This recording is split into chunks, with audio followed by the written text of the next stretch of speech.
look ahead at the camera.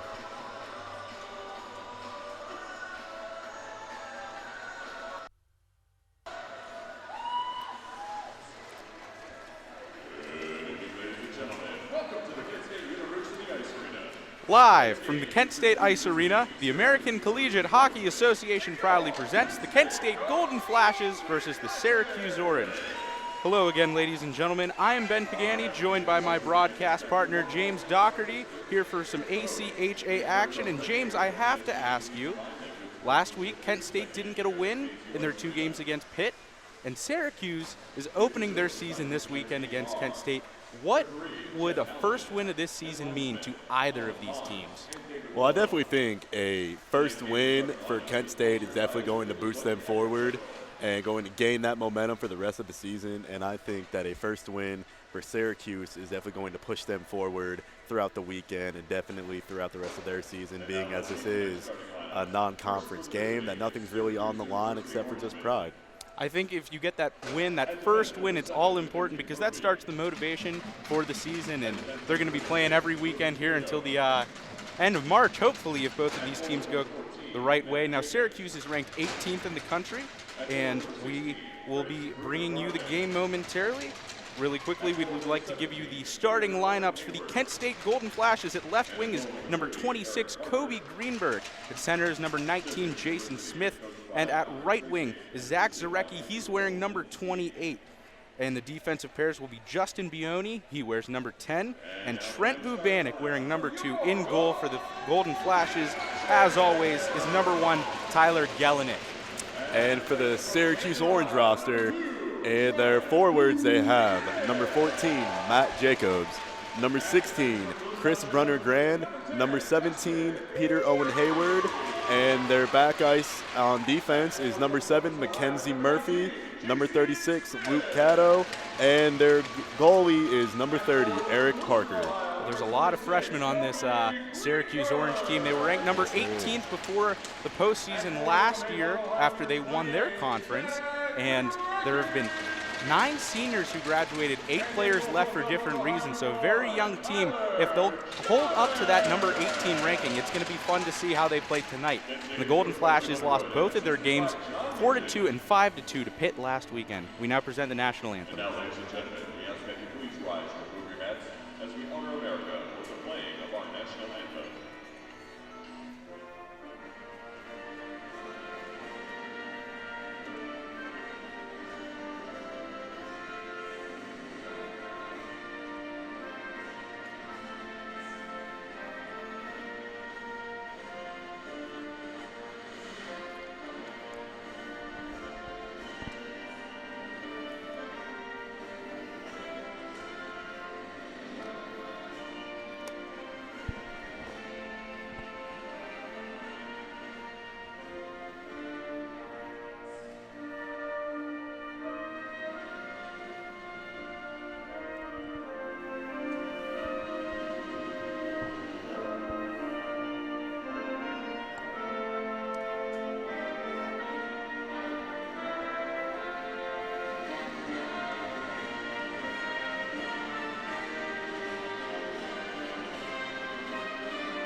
Ladies and gentlemen, thank God, thank the hockey gods, it's Friday. Who's excited for the opening game between the Syracuse Orange and the Kent State Golden Flashes? The game will begin momentarily. If you take a look on your screen, there's the Flashes. Up front and center is number 10, Justin Bioni. He's going to be starting on defense. And then Trent Bubanik. Those two had a little bit of a rough outing last weekend against Pittsburgh, but they hope to bounce back on the defensive side of the action. We also have number 26, Kobe Greenberg. He is going to be monumental to play for the Flashes. Last week he had an excellent weekend. He had 1 goal, 1 assist, but he had 2 penalties for 4 penalties in minutes, and he was -1 on the over-under. And if he can play well, the Flashes keep him out of the penalty box. He's going to be influential to that first line. Jason Smith front and center for him. He's really fast. Now we have quiet on the set. Lights, camera, action. Ladies and gentlemen, the game is underway, and the fight for the puck and the face-off finally comes away as Syracuse comes out with the puck. Kenzie Murphy won it there, but the fight along the far side boards. The puck goes down into Syracuse's defensive zone, but they're going to swing around and bring it up. But the Flashes steal the puck out of the air. That's number 26. They're going to fight around for it. Are they going to keep it inside of the zone? That was a beautiful grab there by number 26. It's going to be frozen. It got tight up front real quick into this game. Zach Zarecki with an opportunity there for the Flashes. Syracuse is going to switch lines. Wow, talk about getting the game off to a fast start. This First game is off to a very good pace here, Ben. And I'll tell you what, I don't know what the weather is like in Syracuse, but the weather here today, the hockey gods are definitely in our favor. I think it's right. It's the first day of fall weather. Now here comes Syracuse up with the puck. That's Ford Hatchett passing it up front. Puck goes across, but the Flashes intercept. They're going to take the puck down into their own zone now. Their starters are still out there.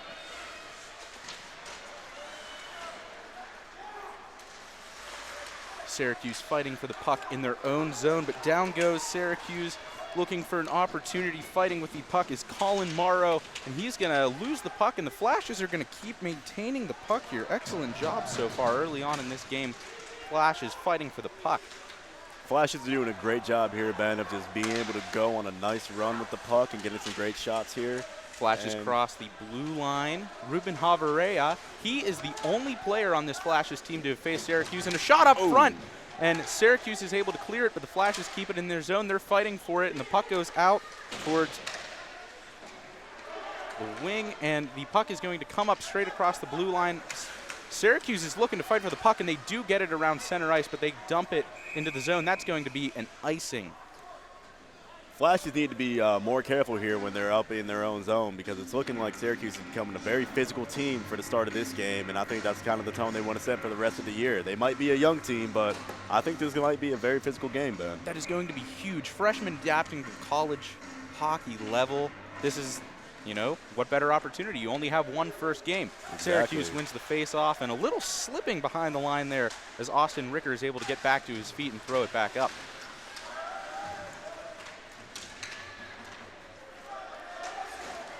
And he slips again. Now the puck fighting again in the Syracuse defensive zone. Flashes offensive zone. They're going to come away with a puck, but Syracuse is going to bring it up. That's Adam Bedford sliding up, and he gets hit hard. Jacob Herberg now, he's fighting with the puck, and wow, a lot of physical play and a shot up front. On goal. Slap shot in, and it's ricocheted away by Tyler Gellick. That's a great job by Gelnick there, keeping the cookie out of the jar. Now Dylan Anderson fights for the puck for Syracuse, but they're going to throw the puck back down into their defensive zone and come up with it. Luke Caddo, he started this game. He's back out there, and he throws it up along the boards. Now here come the Flashes defense. Trent Bubanek throwing it around, and they're able to fight through it in the neutral zone, but look at Syracuse. They're trying to handle the puck, and they can't seem to keep it in their own possession for more than a few seconds at a time. Lots of slips on this ice. I hear the ice is pretty slippery. Yes, I think I don't know if Syracuse got the memo on that, but you can definitely tell the inexperience of this team just about how they're not able to keep possession of this puck. Mackenzie Murphy dumps the puck into the zone. But Syracuse has it back into the neutral zone. Everybody's got to come back, and they do.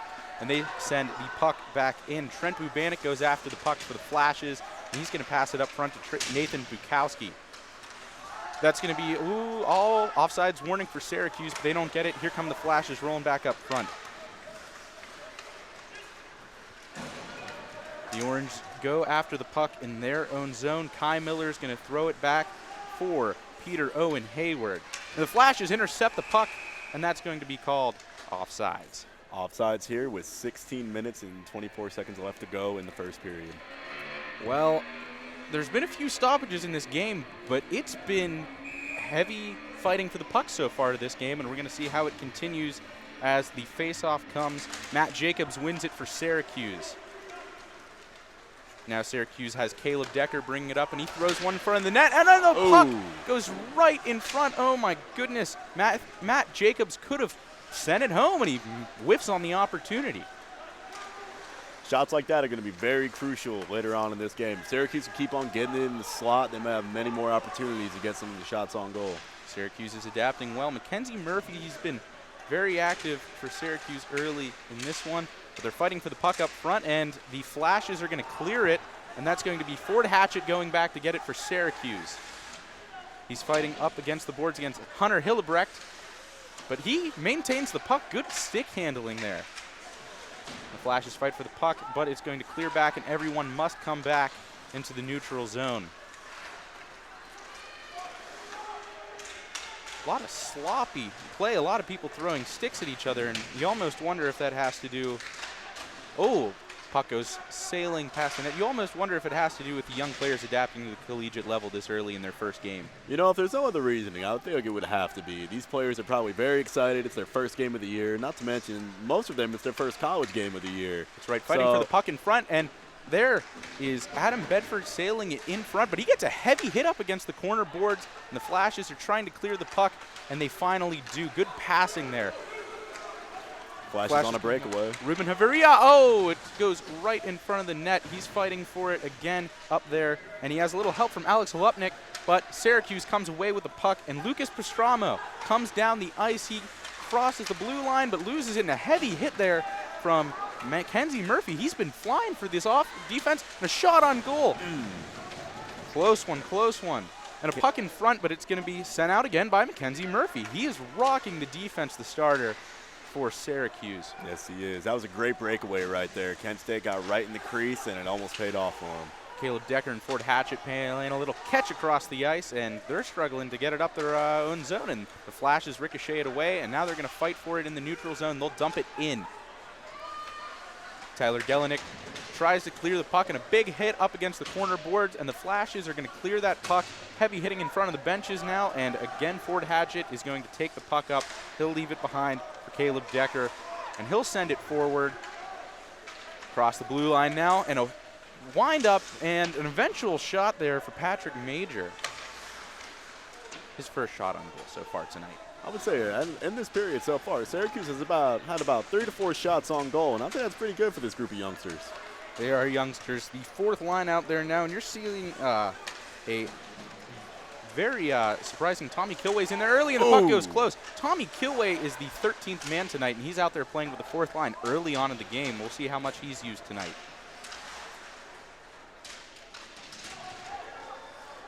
Now the Flashes have the puck in the neutral zone. They dump it in, and Syracuse will go back and retrieve as the Flashes switch. And here goes Zach Zarecki back in to try and have a little work, the starter, and a couple bodies hitting up front, and the Flashes don't come away with it, and Nathaniel Schwartz couldn't hold on to the puck. Syracuse comes up top now. There's Peter Owen Hayward throwing it up, and he has it shot, and it ricochets off of Gelenick's leg, and it goes back into the neutral zone. Syracuse gets back, and they hit their own player in the leg, and that is Matt Jacobs. He comes off. He lost his stick in the middle of the ice, and he's grabbing his neck, and he's going over to see what's going on with his trainers. That did not look pretty at all. I feel bad for him, and I hope he gets back in this game as soon as possible. The Flashes are scrambling for the puck in their own zone, but Syracuse is going to come away with it, and they're fighting for the puck, and they clear it into their own zone, but it's a hefty 2-on-2 situation. They can't come away with the puck. Flashes now in their own zone, trying to get the puck up across the neutral zone, and they're struggling to get it out right now. Indeed they are. And it's going to stay in, and Syracuse, they're keeping it tough for the Flashes, but they can't maintain possession of their own. They haven't really had a lot of chances to, but a shot there, it's ricocheted away. Orange man right there trying to play a little tic-tac-toe with the goalie and sneak it in. And Tyler Miller, the second-line defenseman, with a good stop there. He had a wide-open man, but he stopped a possible one-timer. There's Miller again. He's losing the puck. He's fighting for it in front of the boards, and it looks like the Flashes are going to come away with it. Will they clear it? This time they do, and Syracuse must come back. They'll dump it through, and lines are going to switch for both teams. Tyler Gelenick gets the puck, and the Flashes had all that time, and they still weren't able to do it, and that looks like it will be an icing call against the Flashes. 11:21 remaining in this first period, and so far there has been some good opportunities, but not a lot of possession for either team. But they've had some good looks in front of the net. It's going to be very exciting to see what happens up later in this period. I think Syracuse is becoming more comfortable as the game goes on, and they're maintaining some good position up at the point, and they're starting to get some good breakaway shots here. So we'll see what happens. Flash is trying to come up out of their own zone. Remember, they struggled on that last shift, but the puck clears into their zone. They're fighting for it. Do they keep it in? Dylan Anderson fights for it, but Syracuse is going to throw it back, and now Kent State's defense tries to throw it back up. Hunter Hillebrecht cuts across, and Syracuse has the puck now. Caleb Decker having an opportunity, and that puck goes high into the sky and hits the netting for a stoppage in play. Well, we would like to wish Syracuse head coach Connor Treacy, he did not make the trip. His wife is expecting a child this weekend, so Andrew Woloniski he's the assistant coach for Syracuse. He's taken over the bench today. But from the Golden Flashes and the Kent State student media hockey team, we would like to wish Connor Treacy and his wife a huge congratulations on the birth of their daughter. And a happy birthday to the Syracuse hockey team as they celebrate their 60th year of the hockey program. That's right. 60th anniversary begins tonight as the Flashes come into their own zone, but Syracuse defense is trying to make sure that they don't get it. They're playing in a forecheck now as the Flashes are ahead of their own top two lines, playing the puck behind the net, and it's going to be intercepted. Good defense from Syracuse, and they ricochet it, and the puck goes into the hands of Eric Parker. I'll tell you what, Ben. Kent State's maintaining a really good position there in the crease. I think if they have enough time in there, they're going to get a couple good shots in the top shelf and maybe sneak one in past that goalie. They've had better opportunities than Syracuse, but again, both teams really seem to be struggling to have a solid possession. Oh, puck goes wide there off of a shot from Nathan Bukowski. We're going to say no from the refs, and Syracuse goes to fight for it, but a heavy hit in the corners there by Alex Lupnick. The Flashes have an opportunity behind, but it looks like Syracuse is going to come away with this one. But the puck gets stopped in front. Mark my words, I guess too much. In for the game right now is number 22, Joey Gallo. What a great name, Joey Gallo. I think that was a professional wrestler, was Joey Gallo. I believe so. Maybe he's a tough hitter. I hope so. With the way the Syracuse team is playing, Kent State sure needs it. Physical game so far between both these teams. Definitely not a boring game. Dylan Anderson behind the net, and he stays back as the puck is in the corner fighting up through it. Syracuse with a good shot on goal. That was Ryan Dowd. Now the Flashes have Jacob Herbert coming up, and the puck crosses through the neutral zone down to the other end of the ice, and a fight there from Nathan Bukowski. And now the puck belongs to Nathaniel Schwartz. He's had a couple opportunities so far in front of the net with passing, good passing so far, and a one-timer misses. Nobody home. Nathan Bukowski gets a whiff on that one. Mark my words. You know, it's a very exciting game here. A lot of plays being held up on the boards and here in the neutral zone. I would like to see some team gain some sense of just control in this game. And be able to try to dump it into their own net. And for the second time tonight, they hit their own player in the head. That's Lucas Prestamo. Gets hit in the head. Now Syracuse behind the net. Kent State switches to a forecheck defense, and they're going to try and keep it, but nobody home, and it looks like Vincent Barone for Syracuse. That's the first time his name's been mentioned tonight. He was able to snag it behind the net, but nothing comes from it. We're going to say no icing. He's in front of the center line, and now Syracuse almost touched the puck, would have been offsides. Flashes now. Syracuse dumps it out of the air. Ryan Daly sends it up front. Oh, and Tyler Gelenick, he whiffs on the end, and it almost was a turnover. And the Flash is still struggling to hold on to that puck.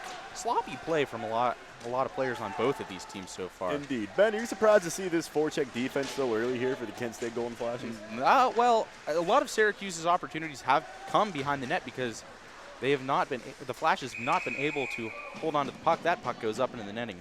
The Flashes have not been able to hold on to the puck well behind their own net.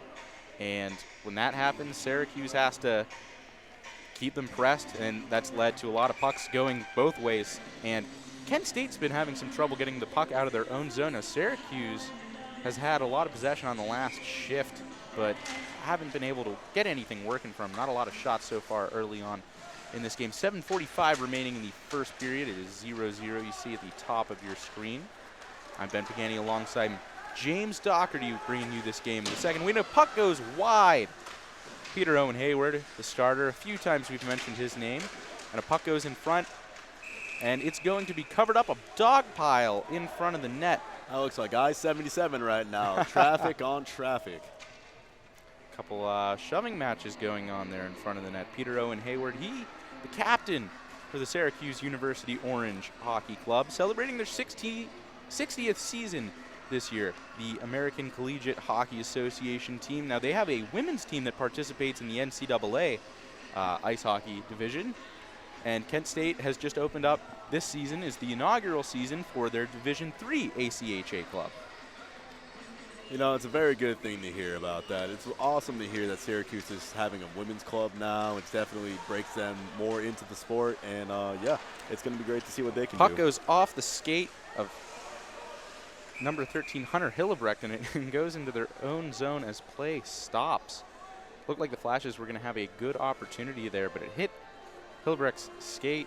And now the referee talks with Syracuse goalie Eric Parker about the stoppage, and it looks like the faceoff will come to the left faceoff circle.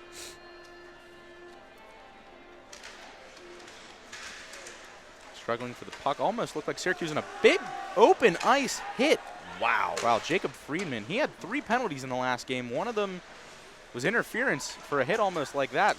Surprised nothing got called. Syracuse is going to come up with the puck now. That's Colin Morrow. And the puck's going to be stopped by Tyler Gelenick up front after it comes in to his crease. That's his home. He likes it there, and he's playing well so far. He's seen a few decent shots, and he's been able to stop them. All that dog pile 2 shifts ago.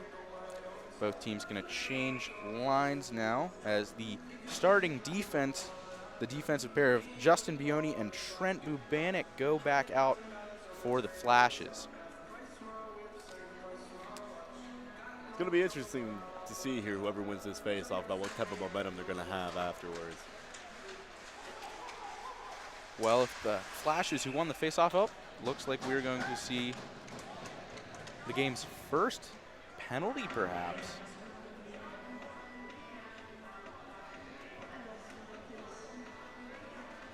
I think that's going to be the case. That is number 14, Matt Jacobs.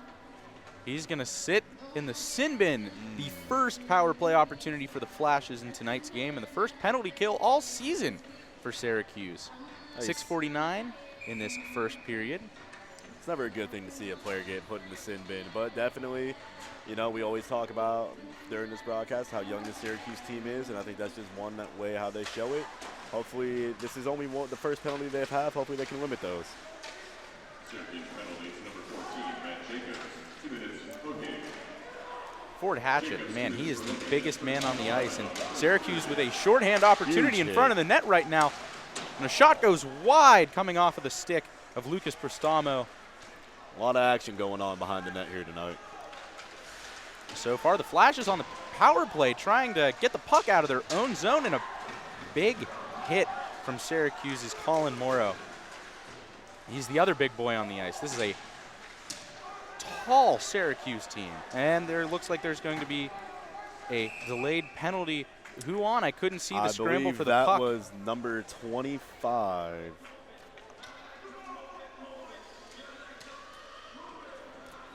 Flashes go into the sin bin. That is huge. That is Kobe Greenberg, and that is his 3rd penalty this season. And like I said before the game began, that the Flashes were going to hope that he didn't have a penalty, because when he's on the ice, he makes an impact. He had a goal and an assist last weekend, but he is -2 in the plus-minus standings. So having him off of the ice, that is going to be crucial for the Flashes. It's a 4-on-4 now for a minute and 10 seconds. 5:57 remaining in the first period. Even strength with 4 players, not too unusual. Kent State, for that brief time that they had the puck, they couldn't get it out on their own zone. And that's going to be a penalty. It's going to be 4-on-3. Wow, this is a lot of action going on here in the neutral zone. Luke Cato is going to sit down, and it is now 4-on-3 for the remaining 53 seconds on the original penalty to Syracuse. Well, at least he won't be alone in that sin bin, Ben. Oh, I hear it gets a little lonely over there. The Lords of Winter, they don't like you. They don't like you too much. You get sent there. Would you rather be lonely, or would you rather have it be crowded inside of that penalty box? You know, it depends on how much time I need to think. Good answer. The Flashes win the face-off, and the puck comes up across the front. Flashes like maintaining the puck here at the point. I like how they're setting the play up. Hopefully they can carry this over into even strength. They haven't had a lot of long possessions, and they didn't the first 50 seconds on the original penalty, the original power play. Let's see if they can capitalize on it. Trying to move the puck. Good puck movement for the Flashes, and a couple chances in front, but the puck's going to come back out to the point. Jacob Friedman with a shot. Great save by number 30. Ricocheted away. Flashes keep moving the puck around. And the puck is going to go up into the netting. Hunter Hillebrecht with a couple good opportunities there. Same with Jacob Friedman, both men on the second line playing right now on the 4-on-3, which has 7 seconds before it goes back to 4-on-4.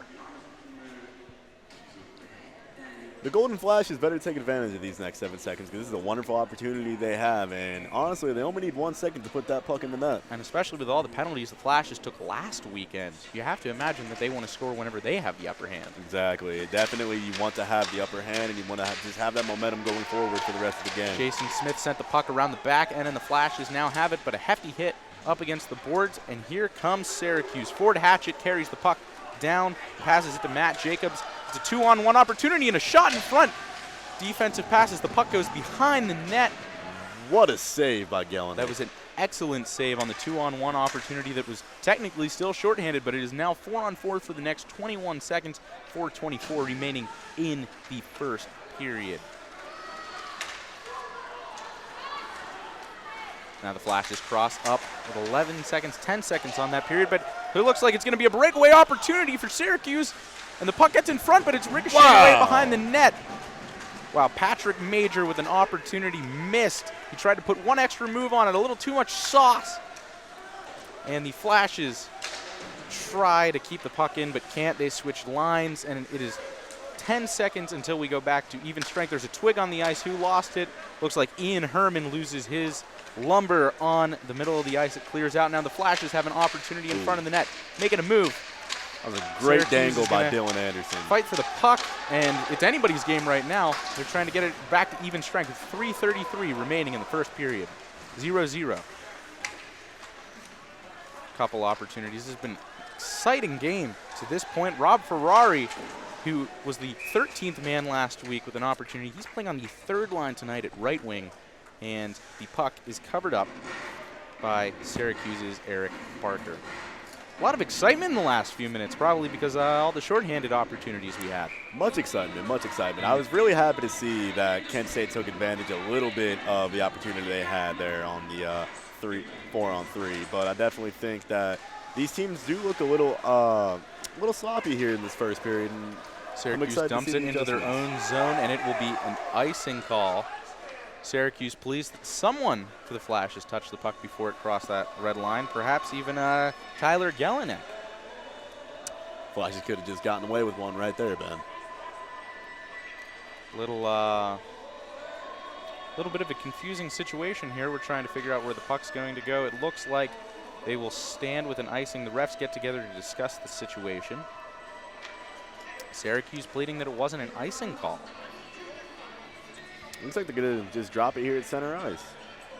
That's what you do whenever you have a stalemate, I suppose, and that will be Lucas Cristamo out there to face Joey Gallo at center ice. Face off. Syracuse came away with passing the puck back, but the Flashes take over control of the puck. And now they fight for it going up into the neutral zone. Here comes Syracuse. Clogged up in the neutral zone. Ooh. And he gets Cronwald. Big open ice hit right there. Big open ice hit, center ice, and then another hit in the corner. Syracuse proving to be the physical team that they started out to be in the beginning of this game. Almost another hit there. Wow, Flash is getting lucky on some opportunities. Could have been Trent Bubanik who became the next victim. A lot of tough things for the Flashes. Last week they fought a Pitt team who played physically, and Danny Nugent, he suffered a shoulder injury. He is not playing tonight, which is unfortunate for the Flashes. They had him last Friday night, but he suffered an injury late in that game. There's 2:21 remaining in the first period. The Flashes and the Syracuse Orange. What do you think so far? I'm thinking that this is a very competitive game. I think both of these teams are at an even level, and I really think that the next period is going to show who the winner of this game is going to be. Well, we still got 2:16 remaining in the first period to see if anybody is going to leave their mark in the first of 3 sets. Flash is trying to play a little defense and a whiff on the puck behind the net. They have been struggling to keep the puck in the neutral or their own offensive zone. It's stayed in their defensive zone for most of this first period after it started out with the Flashes looking like they were going to have the upper hand early. And a puck goes side. Tyler Gelenick pushes it with his pads. And another shot in front of the net. Oh, and the puck goes up and touches the ceiling. There was a wide open net for about half a second, and I was convinced that Patrick Major was going to send that one home. Indeed. I'll tell you what, Ben, Tyler Gelenick is having one heck of a day here at the KSU Ice Arena. For all the shots he's faced, he hasn't had a lot of defensive support. Defense has been trying to fight for the puck behind their own zone. That forecheck for Syracuse, opposite hand, has looked good. Yes. Syracuse trying to fight for another opportunity. Matt Jacobs after his penalty earlier on in this period. Syracuse dumps it and chases after the puck, but the Flashes are going to send it back into the neutral zone. Caleb Decker goes on the back check, but he can't make a play with it, and the Flashes are able to throw the puck in front of the net. But he's going to get the opportunity to send it sailing back down, and the Flashes will keep it clogging up in the neutral zone, and a behind hit. There's a lot of action going down there on the benches there, Ben. It is getting really violent out there. I think both of these teams are starting to feel a bit of the edge, and whenever you have a long weekend series against somebody, it continues to get more emotional. 1 minute remaining in the first period, and the puck touches the net, 56.3 to be precise. The arena here at Kent State, the Ice Arena, is starting to fill up that Friday night hockey. What else could you want? Friday night, ice, beginning of October. Syracuse opening their season. Kent State played Pitt last weekend. Lost the first game 4-2. Suffered a couple tough hits, including an injury to Ryan Nugent, and then lost 5-2 on Saturday.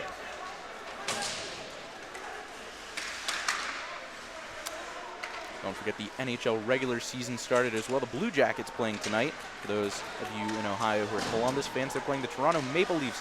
Now the puck is staying in the neutral zone, has been for the last few seconds, and Kent State looks like they're going to try and come away with it.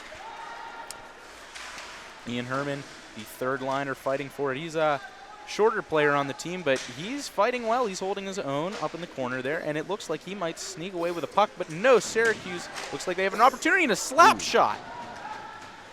Seconds counting down here in the game, Ben. Well, Herman fights for the puck along the boards, and then he had a slap shot, and he's a left winger.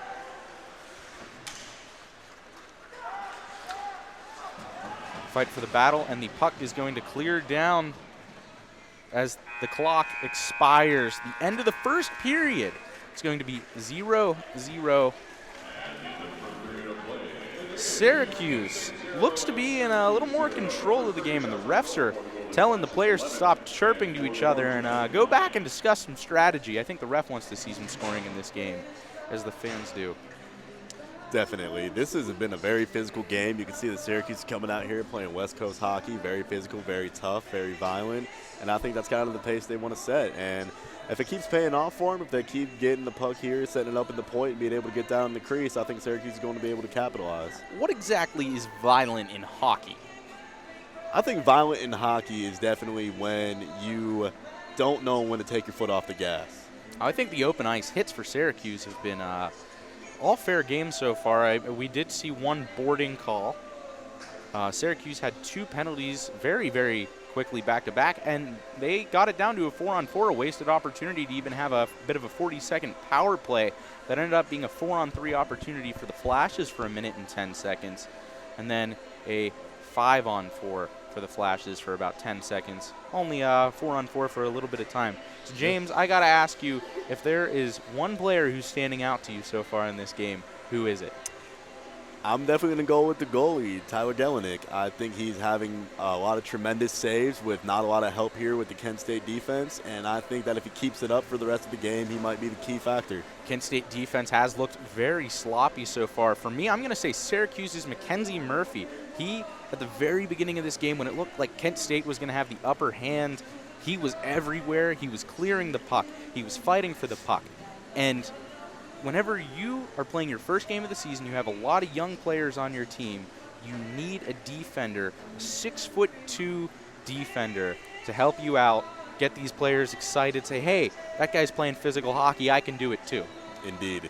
Especially you need someone to just rally up these kids, because you know they're all going to be young and they're all going to be hungry, especially the Syracuse team.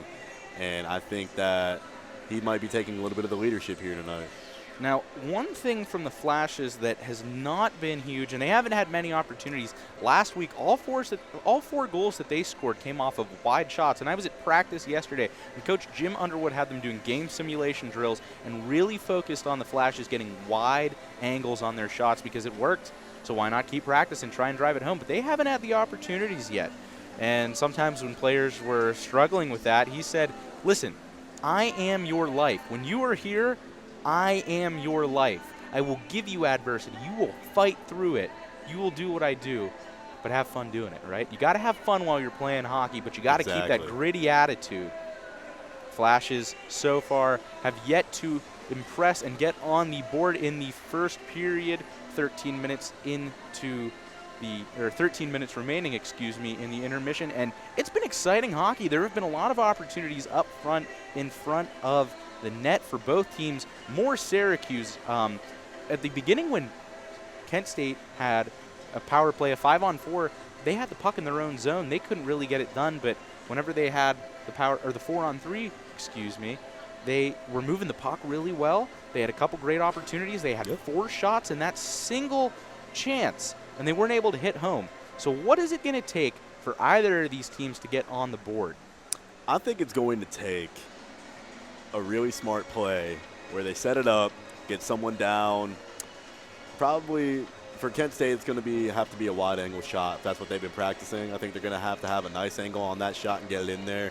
With Syracuse, I think they're going to need a breakaway goal, and I definitely think it's going to come with a nice dangle, and they're going to confuse the goalie and get it right in the top shelf.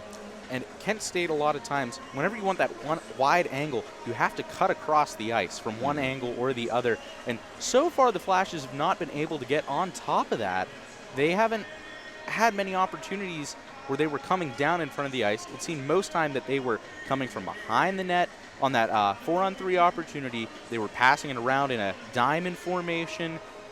You got to find something that clicks here, and I'm sure Coach Underwood is going to be drawing the board for the Flashes in this intermission.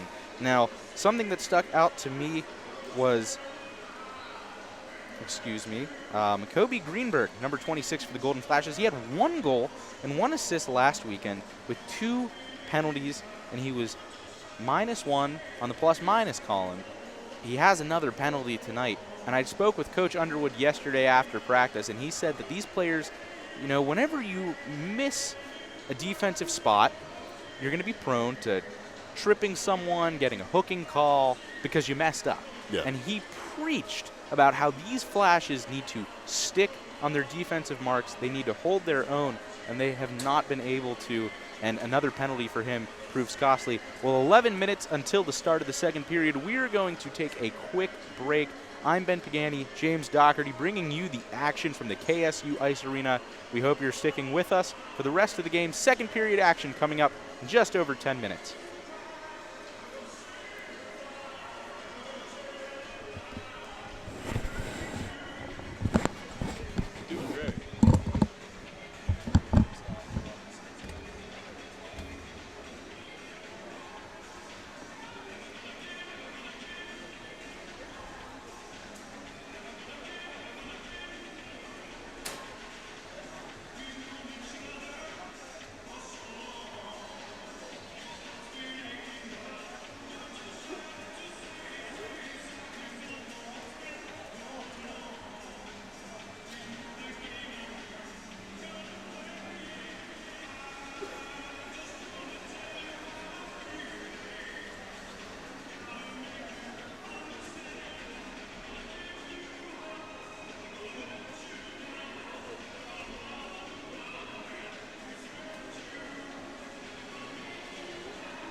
My dad took pictures as well. That's us. I will. Awesome. How did we get there? Wait. Oh, one tip. If we're standing up and talking, whoever's talking, look at them. Don't look up, because if you're not paying attention, whoever the audience is. Yeah. It's just it's a thing that you don't think about. But if you were watching, you'd be like, oh. Okay.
Welcome back. I am Ben Pagani, joined by James Doherty here, bringing you the action between the Kent State Golden Flashes and the Syracuse Orange. It is 0-0 at the end of the first period. This is Syracuse opening weekend to their 60th season, and a lot of freshmen on their team, James.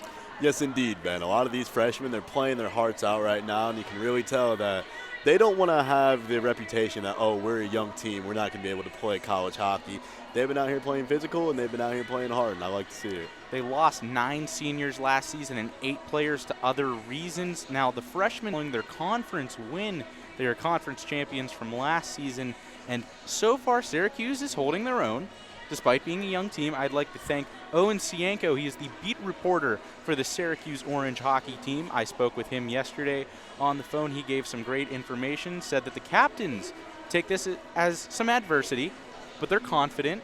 They have a brand new defense. Their offense is playing well. Their defense has been holding their own. I think they have been playing so well in this game until this point. Now, the fresh defense, Syracuse blue line, they're going to experience the most growing pains, says Cienko. Excuse me, I now apologize. Explosive offense is the same. The defense is young. And Luke Cato, we've seen a lot of him. Yes. Mackenzie Murphy, we saw a lot of him at the beginning of the game. The players coming back out onto the benches now. If Syracuse has to play more defense, depending on the strategy of Kent State and whether or not they can click offensively, it seems like they're in good hands now on Kent's side of the puck. They have been led so far by their goalie, and you've picked him to be your player of the first period so far. Yes, indeed. Tyler Gelnick, number 1, the goalie, has been having a lot of tremendous saves here. Syracuse has been having a lot of breakaway runs, and they've been having a lot of time here in the crease and around the net. And I think Gelnick is honestly having his head on a swivel tonight. Patrick Major had a very, very wide open opportunity on the breakaway for Syracuse, but he put one too many moves on it, and Tyler Gelnick was able to make the stop. This game is still 0-0. 5 seconds. 4, 3, 2, 1. Let's get back to the action. It is time for the second period between the Kent State Golden Flashes and the Syracuse Orange here at the KSU Ice Arena. Starters going back out onto the ice. Tyler Gelnick warming up the crease, making sure that everything is nice and smooth back there. Along with number 30, Eric Parker for the Orangemen. Or the Orange, actually, since they have changed their nickname. It's so hard not to call them the Orangemen. It's been almost a decade. I think it's been over a decade now. 2008 or 2009 they changed, and it is still sometimes difficult not to call them the Orangemen. Time flies, especially here in the KSU Ice Arena, where the Lords of Winter have blessed us with more hockey. All right, well, here come the Flashes, and they lose their puck in the neutral zone early on. And Peter Owen Hayward, who had some opportunities in the first period, comes away with the puck, but the Flashes are going to send it back into the neutral zone and clear it up into their own offensive zone. Almost with a move on it was Kobe Greenberg. He tried to put one too many moves on there. Excuse me for stuttering there. Now here come the Flashes back into their own opportunities. Jason Smith, the starting center. He is one of the fastest players on this Flashes team. That's why they call him Flash Fast. He is their captain and leader, but an opportunity from Syracuse bounces behind the boards from their captain. And the Flashes clear the puck up into the neutral zone. There's Smith again. Excuse me, that's Ruben Haveria. Quick line change for the Flashes. Puck's down in the corner, and there is Ford Hatchett, the 6'4" defenseman from Raleigh, North Carolina, as he handles the puck going into the zone. He tries to make a play throwing the puck towards the front of the net, but he hits his own player, his own teammate Dylan Wheeler, the forward in front of the net, and the puck ricochets away. Flashes with an opportunity and a shot in front of the net now. Shot away and blocked up into the end by Eric Parker, who's having himself a good game as well, but not a lot of offensive opportunities for the Flashes. And so far, Eric Parker has been playing outstanding whenever he's been faced with shots. You know, the Flash has definitely been facing a lot of adversity here in Syracuse's territory, and there's been a lot of traffic in front of the net, so hopefully later on this period they'll be able to clear that up. Oh, a puck goes off of Tyler Gelenick and behind the net. That was from Austin Ricker, and a puck in front of the net. Ricochets behind the net. Flashes switch to the forecheck, and they are trying to stop Syracuse. Play is stopped. And you got to think, too, Syracuse must have a lot of time to think of their game plan on about 3.5 to 4 hour ride down here to Kent. That is from upstate New York. Now, you're a fan of upstate New York, specifically Buffalo, you tell me. Buffalo and Rochester are my two favorite places to go visit. I'll tell you what, if you ever find yourself in Rochester, New York, you got to go to, I forget the name of the place. It has a dog in the name, but you got to get yourself a garbage plate. It's the best thing I've ever had. A garbage plate. We'll get to that a little bit later. Patrick Major, number 9 for Syracuse, is going to go to the penalty box. That'll be the third penalty on the night for the Orange. And the Flashes come to play with the second line. Hunter Hillebrecht takes the face off, and the Flashes win. A couple passes back behind, up in front of the blue line, send it behind the net. And the Flashes have Jacob Friedman trying to get it out. The defense has the puck. Zachary Barnes and Tyler Miller out playing defense. Almost the entire second line right now playing on the power play for the Flashes. And the Flashes, after the puck gets sent back into their own zone, are trying to get it out. And we saw this last time they were on the 5-on-4 power play. But they cross into their own zone, a couple passes. Justin Bioni comes onto the ice, the first line defender. And he'll take the puck up by the blue line, but it skips away from him. He fights with Matt Jacobs and Peter Owen Hayward, but the Flashes come back into the zone now. Ruben Haveria. And he has a chance after he passes it to Zach Zarecki, and the puck will be frozen by Eric Parker.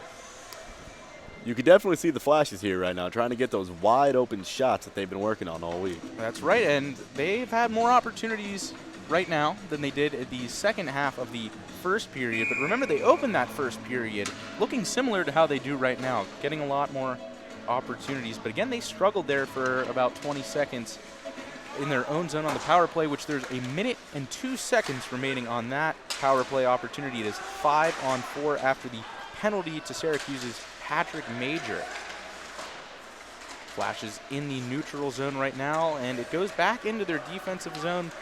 They cross the center line and dump the puck in. Everybody goes after the puck, and it can't stay with the Flashes. They lose it, and here comes an opportunity from Adam Bedford, and he crosses over. It's going to be offsides. That could have been a brilliant shorthanded opportunity for the Orange, but they will change lines, and the puck will be dropped in the neutral zone for a face-off. That was a great opportunity there by the Orange, and it just seems to see that they were a little too eager to get jump on that. Oh, yes, they were, and those opportunities don't come often, but a puck goes back to Tyler Gelenick. He'll pass it up front, and the Flashes are going to swing behind the net to gain some momentum. Stick handling, again, has been a struggle, and the Syracuse Orange are going to dump it into their own zone, into the Flashes zone, rather, again. Flashes come up with the puck again to gain some momentum, and again, they just can't seem to hold onto the puck. A big hit up on the boards. The Flashes. Joey Gallo is having a tough time holding on to that puck. Hasn't been making good passes. That one was intercepted, and the puck is going to be up for a 2-on-1. And Dylan Anderson throws the puck to himself off the boards, but now he's surrounded by Flashes, and the puck's going to come out. There's a big open ice hit there by number 15. The power play to the Flashes is now gone. The Orange have killed it off. That is 3 opportunities they have killed off so far in this game, and the puck almost gets past Eric Parker. Looks like it bounced off his elbow. He wasn't ready for the movement in midair. Now the Orange passing it around in their defensive zone, trying to make momentum. The Flashes change lines. Here comes Ford Hatchet across the neutral zone, throws it in, and the Flashes are trying to get the puck back across themselves. Almost a big hit. Ford Hatchet really wanted that one, and Syracuse again takes over. Caleb Decker fighting for the puck for Syracuse, and he's met by many Flashes up against the board, and the puck's going to go back. And the Flashes have had the upper hand the first 5 minutes in this second period. Indeed. Big hit up against the boards. Flash has been having a very hard time, though. They've been able to maintain the puck possession, but they've been having a hard time trying to find shots on goal.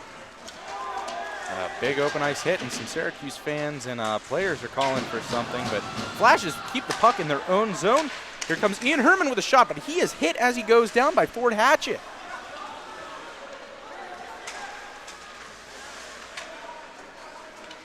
Now Syracuse tries to bring the puck out of their own zone. Ruben Averia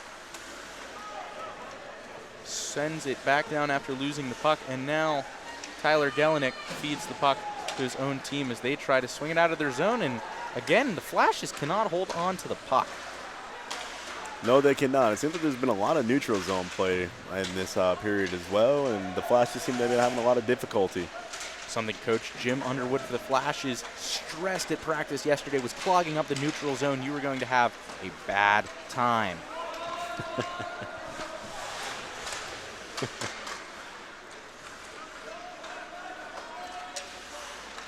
Well, now Syracuse comes across the puck after an interception by Mackenzie Murphy, who's been electric even on defense, and he slides into the goalie after the puck is saved by Tyler Gelenick. Beautiful save there by Gelenick. He's been rock solid so far in this game. Indeed he has. If anything, that's going to be my MVP for the night then. This is one of his first saves in this period, but even coming down on that opportunity, it looked like Syracuse had a chance to score. Mackenzie Murphy, wow. I think we have 2 separate MVPs, and they're dueling it so far in this game. Indeed they are. Flashes come away with a face-off, and here comes Zach Zarecki up the puck, or up the wing. Across the middle now, and the Flashes don't have an opportunity. Nobody home, but the puck stays inside of the zone, but there's 1 Flash versus 4, and the puck goes back, and the Flashes will retrieve. Now having a little pass across the neutral zone, and a hit there that could have turned nasty. Luke Cato fighting amongst some Flashes, including Zach Zarecki. Whose puck's it going to be? Well, it's going to be the Flashes skipping back into their own zone. Trent Bubanik cannot hold on to it. And he tosses it to his own zone, but some Orange players come to find the puck, and now it's just a madman scramble. And the puck looks like it was going to get sneaked in and almost bounced in. Now the puck in the corner. Flash is playing up against the boards, fighting for possession. Orange puck comes out. Zach Zarecki has the puck. He sends it up, and it looks like Syracuse is fighting for it. And they have the opportunity to save up in front, and a shot goes wide. Adam Bedford with the opportunity there. There's going to be a penalty.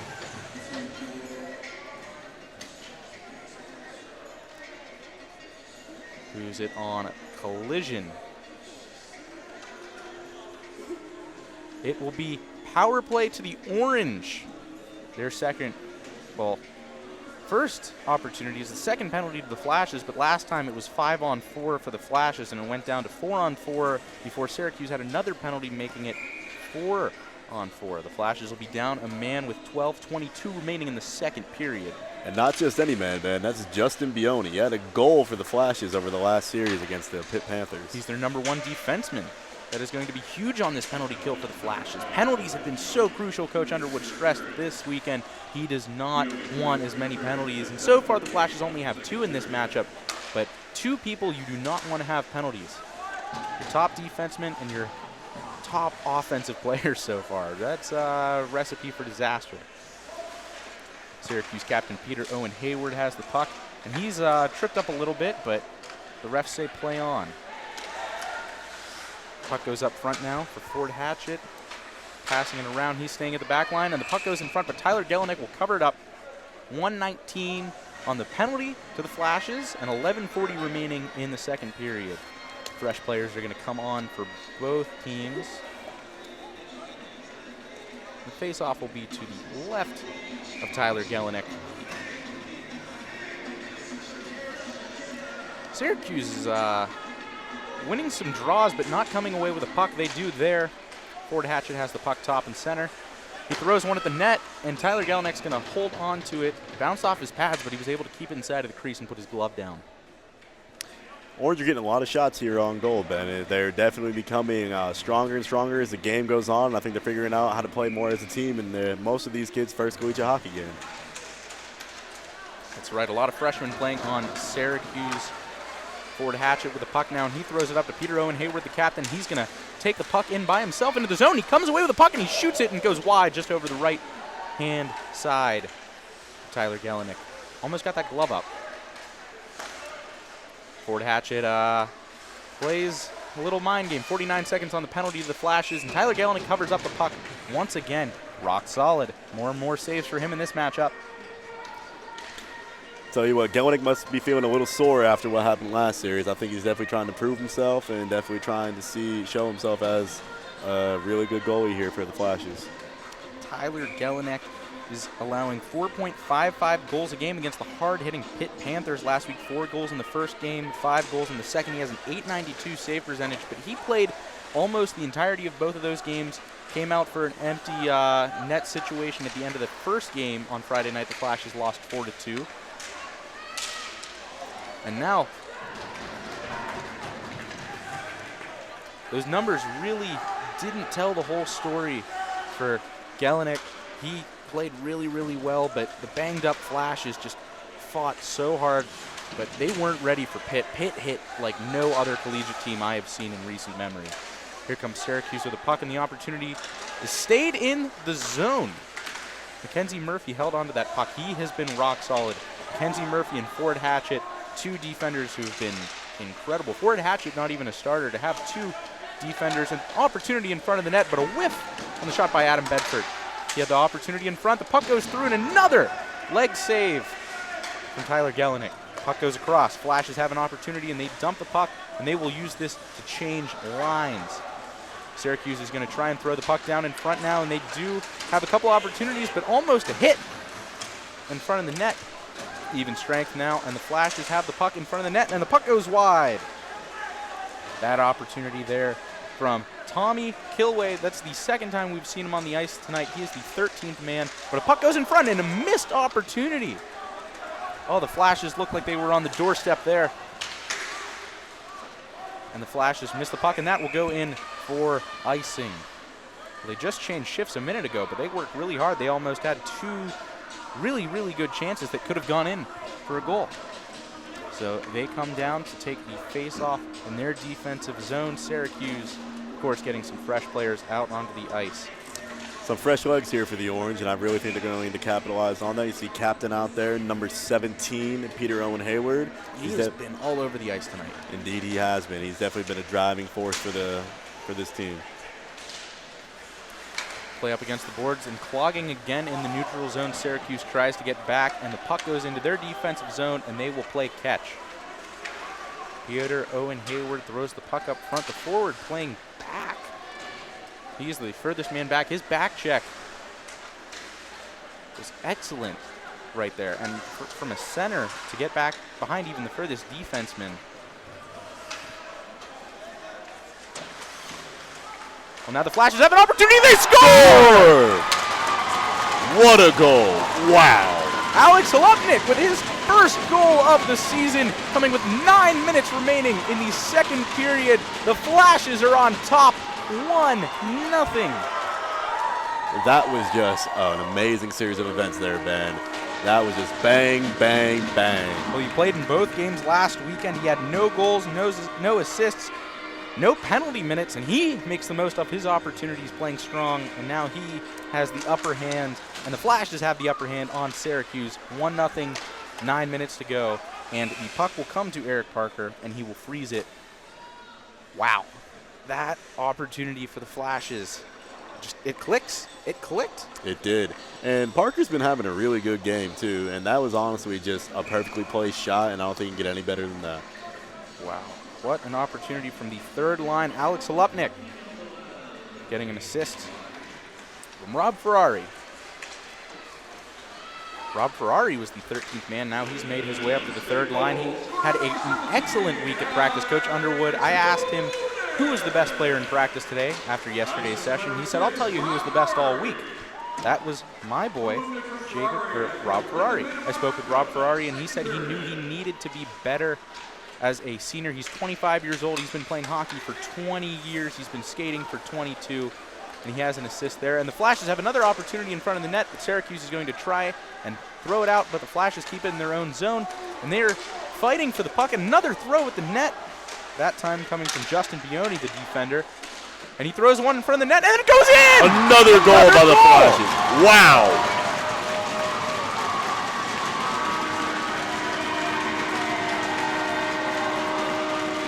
And just like that, it is 2-0. The Flashes on the board. 2-0. I believe that was the captain, number 19, Jason Smith, who snuck that goal in there. I believe you meant Justin Bioni, the defender. Ah, yes. Good opportunity, though. Smith just comes out onto the ice now. Bioni! That is his second goal of the season. He had one last weekend. Flashes are taking a lot of advantage of this momentum they've been getting in the second period. Well, this entire second period has totally been the Flashes. Even possession-wise, Syracuse hasn't had as many opportunities. And they throw a puck back towards their own zone, but Eric Parker is going to give the puck away.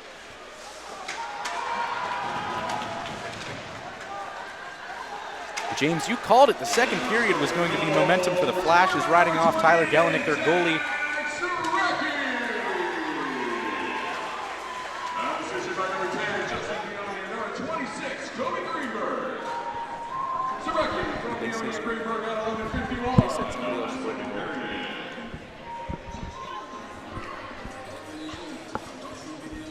The Flashes are now on the board. 2-0. James, you predicted it, and now they're going to get another opportunity. Connor Preston is going to the sin bin.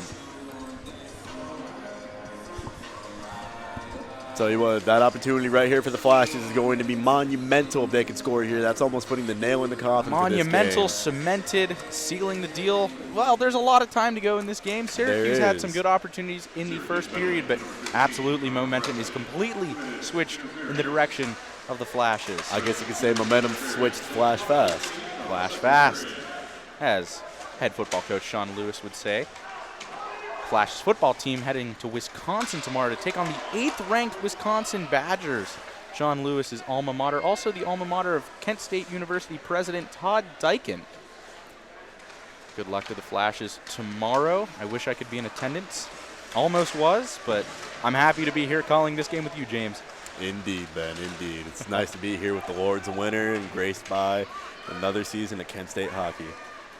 Kent State hockey now in our first season bringing you games. Hold on, a slap shot goes wide for Syracuse. This is our first season bringing you games. Thank you to Steve Alberts, the legendary broadcaster, donating $50,000 to the hockey program. A lot of that money going to the partnership now between the School of JMC, that's Journalism and Mass Communication, with the hockey team.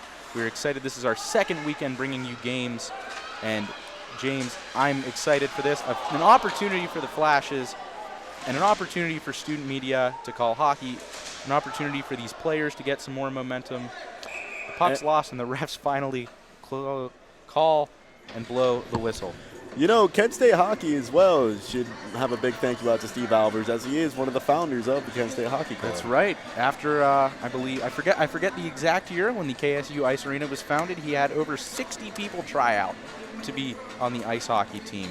So we are very, very grateful for his donation. Steve, if you're listening, thank you from all of us on the Kent State Student Media Hockey team. Now the Flashes have the puck.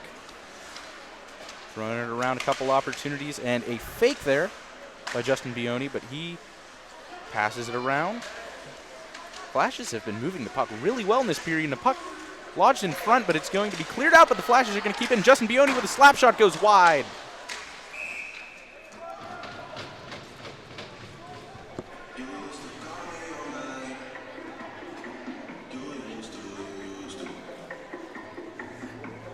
For those of you who are tuning in and fans of the NHL, the Washington Capitals are taking on the New York Islanders, and that game is tied 1-1.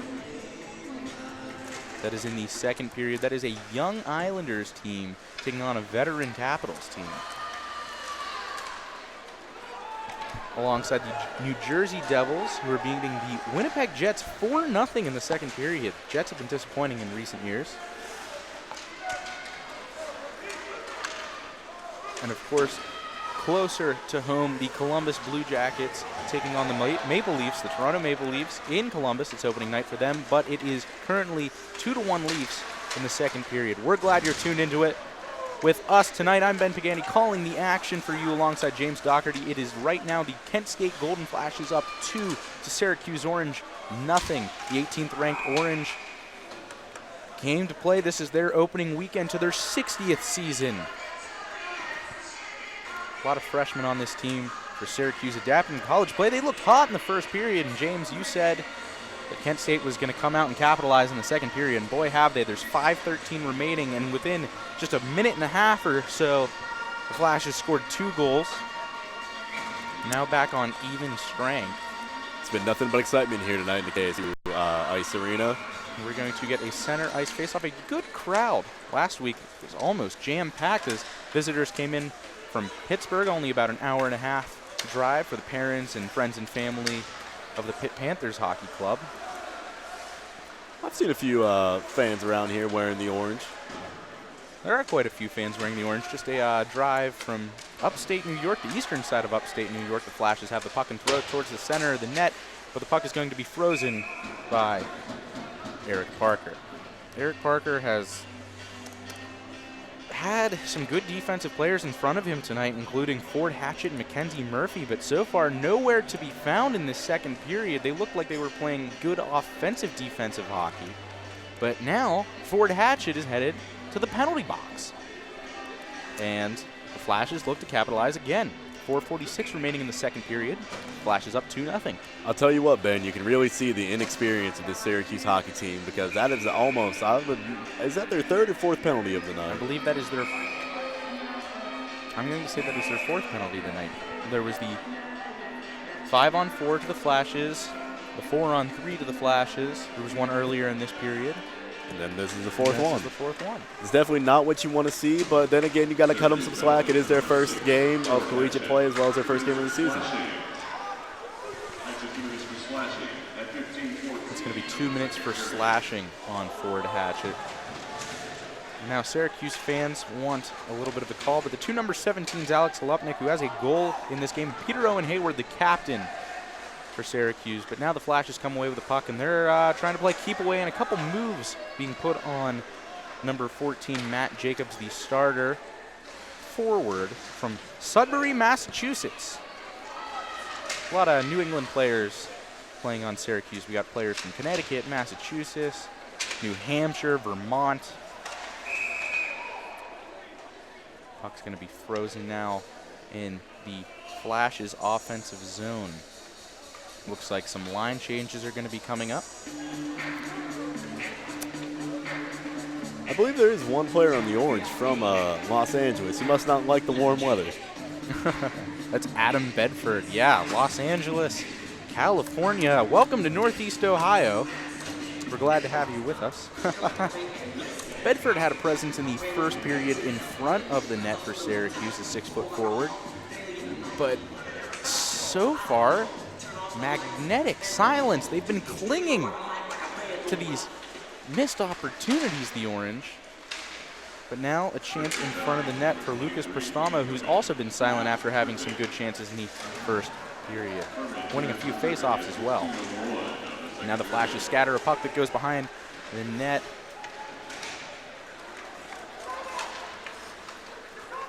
Now Syracuse fighting into their own zone. Lucas Prestamo has it by himself and a whiff from Connor Preston on what could have been a big slap shot, but he fights back and he gets a big hit on there. Even strength as both He's teams taking are on in the Ruben power play. Harvaria. Now both men are down, and the Flashes are going to come away with a puck. There's a pass over to Jacob Herberg. And now the Flashes have an opportunity, no offsides, and a shot. But that one goes up into the netting.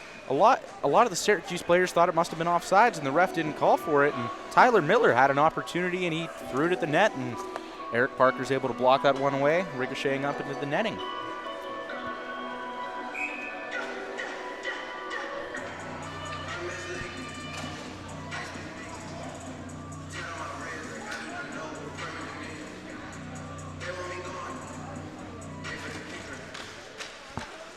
Now Syracuse has the puck after winning the faceoff.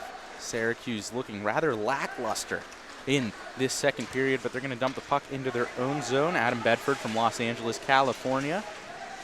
But he is going to lose the puck in a fight to some Flashes, but he gets it back, and now the Flashes send the puck their own way, but Syracuse is coming to ricochet it back and keep it in their own zone. Play up by the blue line now, and the Orange will dump it and switch lines. Flashes looking slow and a mishandling, and Syracuse is going to hold on to the puck and dump it into their own zone. Here comes an opportunity from Peter Owen Hayward. He passes it back up front to Caleb Decker. Caleb Decker is going to pass it to Patrick Major, who had a penalty earlier in this game, and the puck goes wide, and Kent State is going to come up with an opportunity down in the right-hand zone. Ricochet in front of the net, but nobody home. This is a crucial opportunity here for the Orange. They only have 10 seconds left in their power play. Also about 2 minutes remaining in this second period. And a puck goes back, but it's saved at the blue line.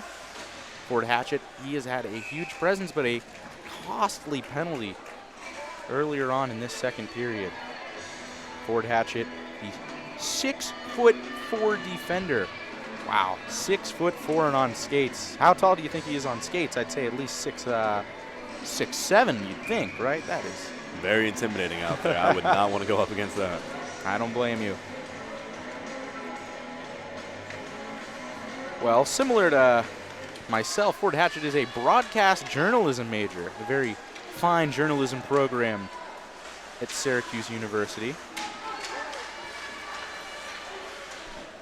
And now he's here skating on the pond against the Flashes tonight, and he has been a huge presence. Indeed he has. A couple shooting opportunities for him as well. And now Syracuse fighting with the puck in their own zone, and Syracuse has a man down on the ground, but a missed shot opportunity was blocked by the Flashes. Flashes change, go back into a quick look of a forecheck, but Syracuse is able to solve it and send it back around their own net. But Syracuse struggling to bring the puck up out of their own defense, or bring it up around the net. Connor Preston throws it back, but the Flashes intercept the puck. That's Ian Herman, the left wing. He is also a journalism major. 1 minute remaining in the second period. The Flashes get caught sleeping, and here comes Syracuse with an opportunity. Puck in front of the net, and a missed opportunity. Oh my goodness. Chris Brunner Grande, the starter, had a wide open net and just couldn't get enough of the lumber on the puck. Flashes throw it down, coming up the wing. Nathan Bukowski loses the puck.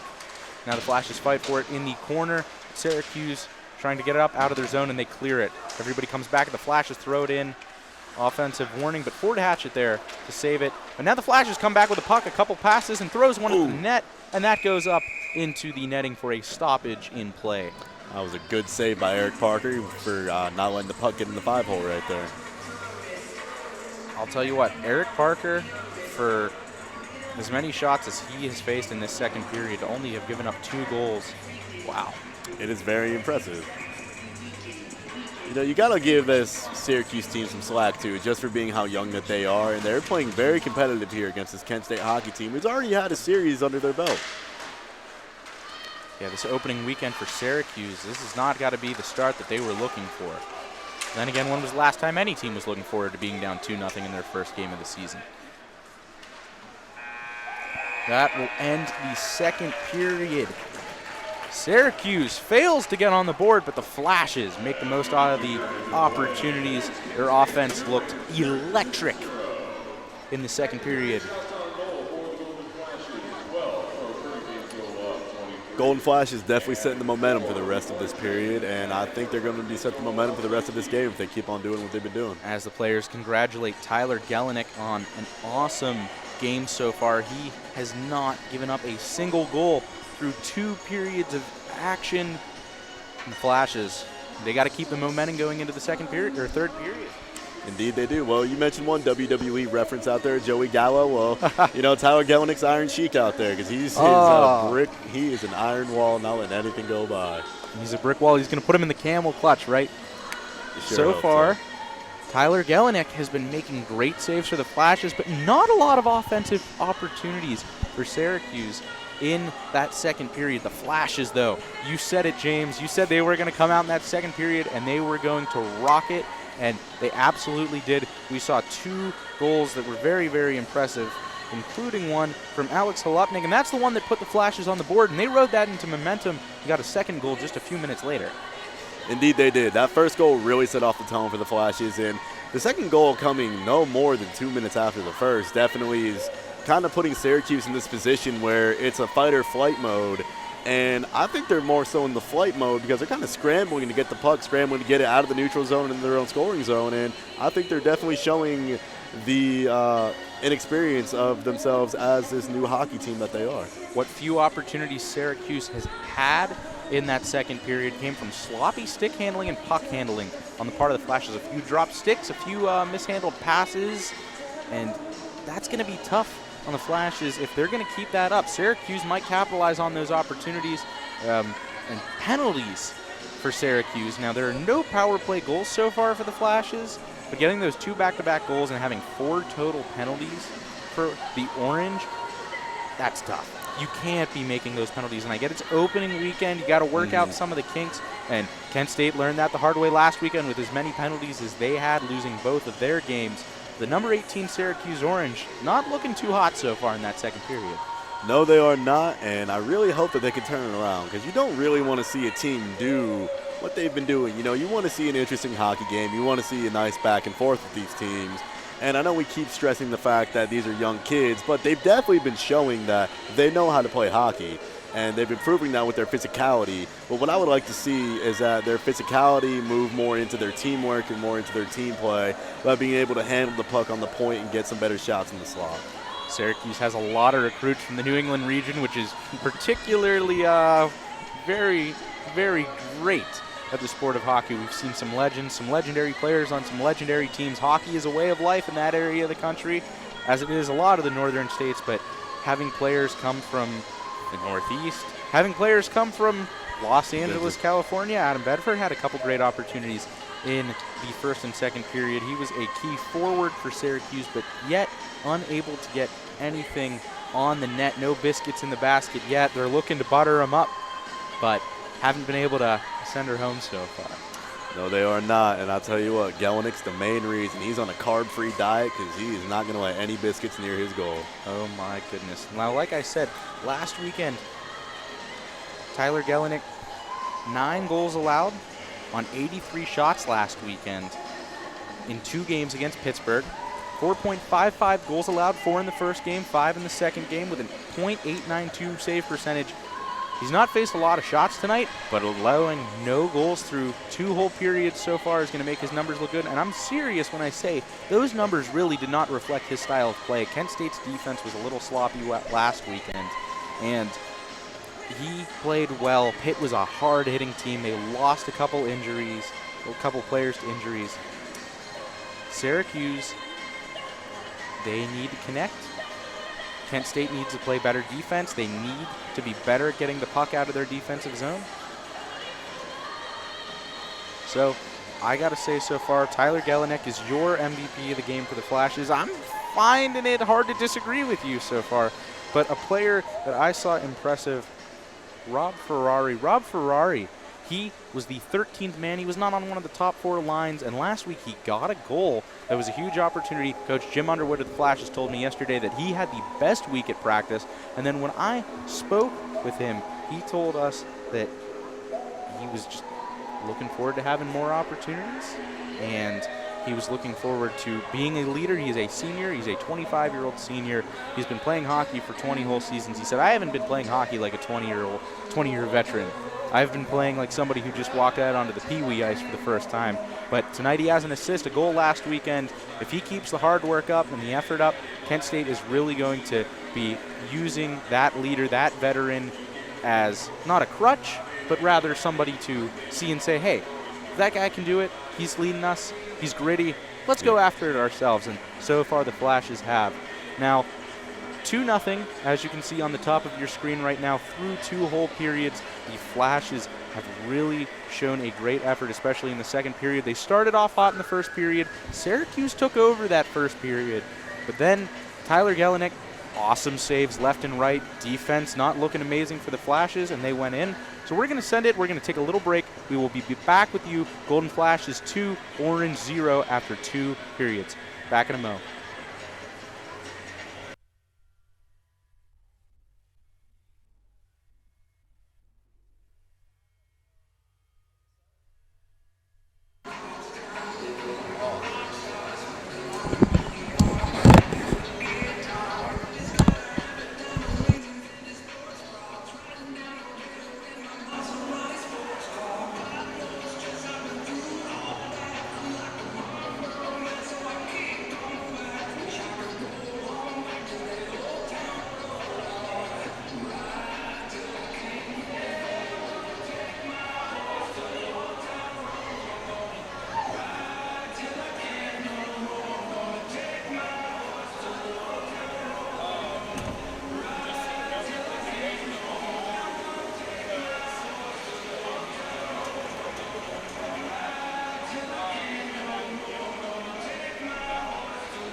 Because some of my friends are listening right now too, and I'm like, yeah, I'm gonna shoot. We'll have to send you those pictures that you were sending me afterwards. You gotta send me that one.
Welcome back to this production of the Kent State Student Media Hockey Team. I am Ben Pagani, joined by color commentator James Doherty. James, it's been a fun game so far. I would like to tell you about the 18th ranked Syracuse Orange. Last season, they won their conference and they went into the ACHL playoffs. Didn't go successfully, but at the end of that season, they were 18th in the country. They were 18th ranked, won their conference, and this season, they're also 18th ranked after the coaches poll. Now, James, a lot of players lost off of that team. 9 seniors, 8 players leaving for different reasons. Lots of freshmen on this team. How do you think they're going in their first collegiate hockey game so far? You know, I really think that they're doing. I think they're doing pretty well. They've had some penalties that have definitely set them back. They've had a lot of sloppy play in the neutral zone and the defensive zone. But I definitely think for their first game of the season, for the first game as a really young team, that they're going to turn the corner. I think this is going to be the period they turn the corner and get some better shots on goal. I don't know if they're going to tie the game up, but I definitely think we're going to see the best period of hockey of this game. There's Tyler Gelenick on your screen trying to warm up the crease. He has not allowed a single goal in this game. In the first period, there was a lot of shots coming from Syracuse. Their defensive players were getting slap shots in. They had a lot of forwards who were making moves, but he didn't allow a single puck in despite that. Flash's defense looking a little sloppy, and he's been your MVP of the game so far. Indeed he has. I think Gelenick has been having, I wouldn't say the game of his life, but I think he's having a really good time back there in the crease. I think that he's definitely becoming that wall that Kent State is going to confide behind. And I think that he himself is going to be one of the driving forces of this team, even though he is all the way back in goal. Hopefully now with a little bit of cushion room, not too much cushion, but those 2 goals for the Flashes, we saw them score quick, so don't be sure to write out Syracuse, as they can easily score 2 goals quickly. So the Flashes defense, I think, is going to have to stay sharp. They've got to come out playing a better period than they have so far. Now, 0 goals allowed, but that's been huge on Tyler Gelenick's part. Their defense back and forth hasn't looked amazing. They've been struggling to get the puck out of their defensive zone across the ice. A couple icing calls that were a little sloppy, being right there in front of the center line and throwing it just an inch behind. A couple offsides calls, but not a lot of penalties for the Flashes in this game after they had a lot in the last weekend series against the University of Pittsburgh. Yeah, the Flash have definitely been playing their own good brand of hockey tonight, and I'm really excited to see what's going to happen in this third period. One thing I really am worried about is that they are going to get a little too comfortable there in their own defensive zone and kind of just slack on defense, because it's already been their weak point for tonight, and I really just don't want to see them let by any easy goals. Now, Coach Jim Underwood, I'm sure he has them under great wraps. keeping them strategized, keeping them focused as we get ready for the third period. Like I mentioned, Syracuse being 18th in the country, and last year in the same final season poll, Kent State was ranked 25th, and their philosophy last year was to try and qualify for the postseason, which they unfortunately failed to do, but they were bouncing back between 20th and 25th, and Jim Underwood said that the philosophy is a little different. They're going one game at a time, especially before conference play gets started, to win the most of out-of-conference play as they can. So far they have, and we get ready for the third period to begin. The final period, it's 2-0 Golden Flashes over Syracuse, and the Golden Flashes win the first face-off, and they send the puck down into their zone. No icing on the call, and there is Ford Hatchett going back to get the puck for Syracuse. He has been all over the place, offensively and defensively, the big defensive man. Now the Flashes have an opportunity in front, or the Syracuse Orange have an opportunity in front of the net, but it looks like it's covered right in front of the crease by Tyler Gallinut. Looks like prom night out there in front of the crease tonight. A lot of people tied up and dancing. Isn't there like a 6-inch rule? That's what the officials are for, Ben. Well, save room for the Holy Spirit. The Flashes, though, not a Christian school, obviously, with Kent State being in their name. Syracuse wins the face-off and has the puck thrown right in front of the net, but it goes wide off of a shot from Colin Morrow, the forward. Big hit on the opposite end, and Syracuse coming away with the puck as they try and go up their own zone. Defensive man looks like he missed his mark, and an open ice hit. An attempt there on Luke Caddo. Looked like that was Justin Bioni, the starting defenseman. Yep. He's been having a great game, Ben. Jason Bioni has, indeed, he has been having a really good game. He had 1 goal last weekend for the Flashes. And another goal tonight. That's right. Part of that big second goal that is separated by about a minute and a half. Flashes go back to retrieve the puck. Syracuse wielding behind them. That's Zach Gordon trying to fight for it, and he ends up getting his own man, and the Flashes are going to come away on a 2-on-1 opportunity. Puck goes in front, and a missed shot in front of the net, and the netting comes loose. Well, Ruben Haveria, he got hooked, it almost looks. Is there going to be a penalty? I mean, he had an opportunity, and then after missing the shot, he slid into the net and knocked it off of its track, but there will be no penalty, and the puck will come out to the neutral zone for a face-off on the left side. One thing about this game tonight is that the Orange have been dominant almost in every face-off that they've had, but it just seems that they can't really maintain possession of that puck. You know, it seems like they're winning the draws, but once the puck gets touched once or twice, the Flashes are right there. They're keeping their heads down. Ian Herman retrieves and dumps it into the Flashes zone. He goes after the puck, but Syracuse is going to come away with it. Now on the far end of the boards, Connor Preston fighting with some men for the puck, but the Flashes are going to come away with it. Flashes slide it up into neutral territory. Ian Herman, the short man, but he goes in. He is holding his own. There's a stick down on the ground. Connor Preston looks to get his stick. Ooh, that was a big open ice hit by number 7 for the Orange. That's Mackenzie Murphy. Mackenzie Murphy, him and Ford Hatchett have been the 2-star defenders in this team. One starting, one on the second line, but they have been kind of in the same crowd. They are both 2 tall defensemen. They've been hitting people. They've been in front of the net on defense. They've been back having slap shot opportunities, none going in. Ford Hatchett having a crucial penalty, though, in that second period. Also, don't forget an opportunity from Patrick Major for the Orange on a breakaway, but he tried to put one too many moves on, trying to look like Jaromir Jagr. He was one of the great shootout breakaway opportunity players in hockey history, but I'll tell you what, it's always pretty to see a nice dangle, but sometimes you just got to know the time and the place. That's right, as the Flashes throw one in front, but it's going to be stopped by Eric Parker after the shot from almost the blue line by Jacob Herberg.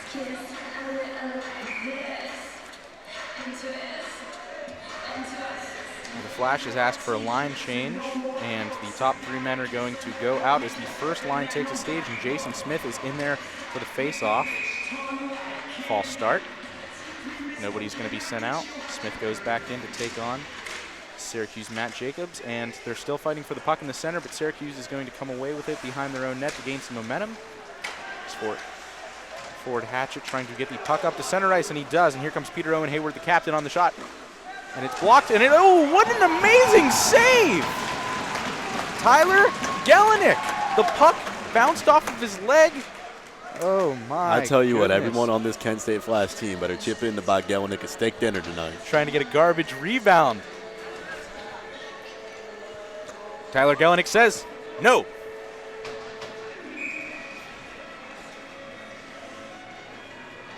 No soup for you, right? New York, Seinfeld, New York, Syracuse, different parts of the state. Here come the Flashes on an opportunity. The puck gets crossed over to Ruben Havaria. He is making some moves. He holds onto the puck for a wraparound, and he's stopped by Eric Parker. Wow. That was almost pretty, Ben. That was a nice play right there by Despite Havaria. not having the goal, I think it's pretty. Pretty. Syracuse is going to cover the puck. Eric Parker almost lost that puck midair. That almost snuck in behind him. Tell you what, Havaria was playing ring around the rosy with Parker right there, trying to confuse him and get him off guard. Parker's only had 2 top defenders, Ford Hatchett and Mackenzie Murphy, in front of him tonight, and they're both on separate lines. He's been playing pretty well. Those 2 goals, one on the glove hand, one on the blocker side. So not a bad game for him despite giving up these 2 goals to the Flashes in the second period. But now in the third period with 16:38 remaining, Syracuse puts a shot wide of the net. And now a rebound opportunity almost goes in, and the Flashes are going to come fighting for it. Orange have had a lot of opportunities down there in the crease. They just can't seem to capitalize. I just don't know if they have that it factor tonight. There's going to be an icing call against the Flashes as they try to clear it out. The second line is out there. Jacob Friedman, the right wing for the Flashes, had 3 penalties last weekend, and his plus-minus was not very strong either. He was -2, 3 penalties, 6 penalties in minutes.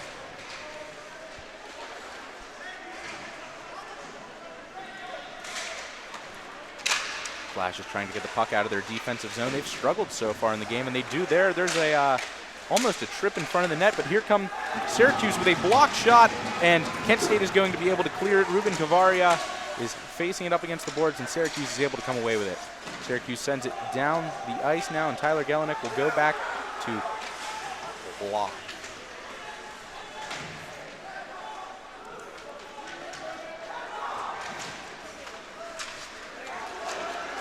Here come the Flashes. Ian Herman throws one at the puck. Oh, no opportunity. Jacob Herberg almost puts the rebound into the net, but the puck goes behind. Here comes Herman again. He's fighting, but he loses sight of the puck. Shot goal! Wow, would you look at that? 3-0. Wow. That There's was a goal from Rob Ferrari. Rob Ferrari, he has got his second goal on the season for the Flashes. He is looking rock solid. That's his second point of the night. He had an assist earlier in the game on the goal to Alex Halupnik, the first goal of the game, and now he gets the third goal of the game, and the Flash is sitting pretty comfortably. 3-0 with 15:27 to go. You got an apple and a biscuit, huh? And now the Flashes come out, and Syracuse is going to take the puck into a 1-on-2 odd man. Rob Ferrari with his second goal of the season. That's a perfect name.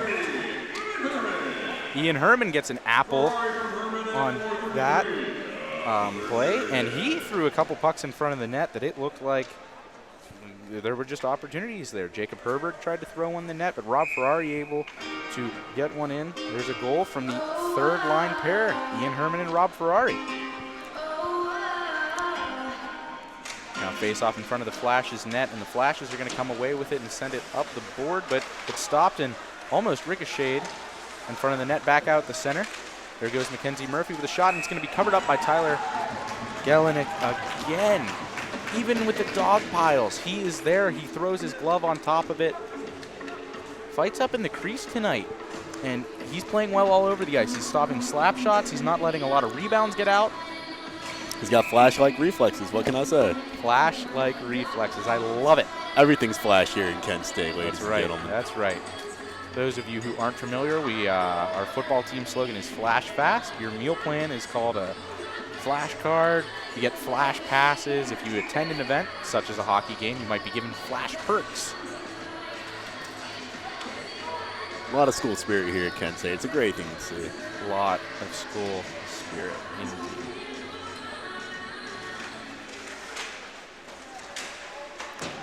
You see it here tonight, too. It's a packed house here in the barn. There are a lot of people here tonight, and it's good to see the crowd out on a Friday night. Friday night hockey.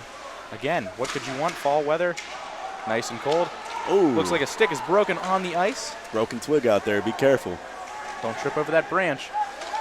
Flashes can't get the puck in their own zone, and it's going to go back out. Here comes a one-on-one. Flashes turn bad back check there, and a puck almost goes in. Tyler Gelenick comes out of his crease to freeze the puck. Looks like there will be a penalty on the Flashes. That is going to be against Zachary Barnes, the defender. The second-line defender is going to have a penalty. And now some people in the crowd up for playing a Sweet Caroline. The Flashes might not be feeling too sweet. They do have a 3-0 cushion so far with 14:24 remaining in the third period, but their third penalty of the night. Second time that they are going down completely shorthanded. And they will send the penalty kill unit out, led by Jason Smith, but he will play the wing.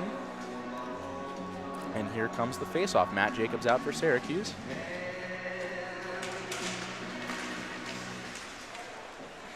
Syracuse is going to win the faceoff.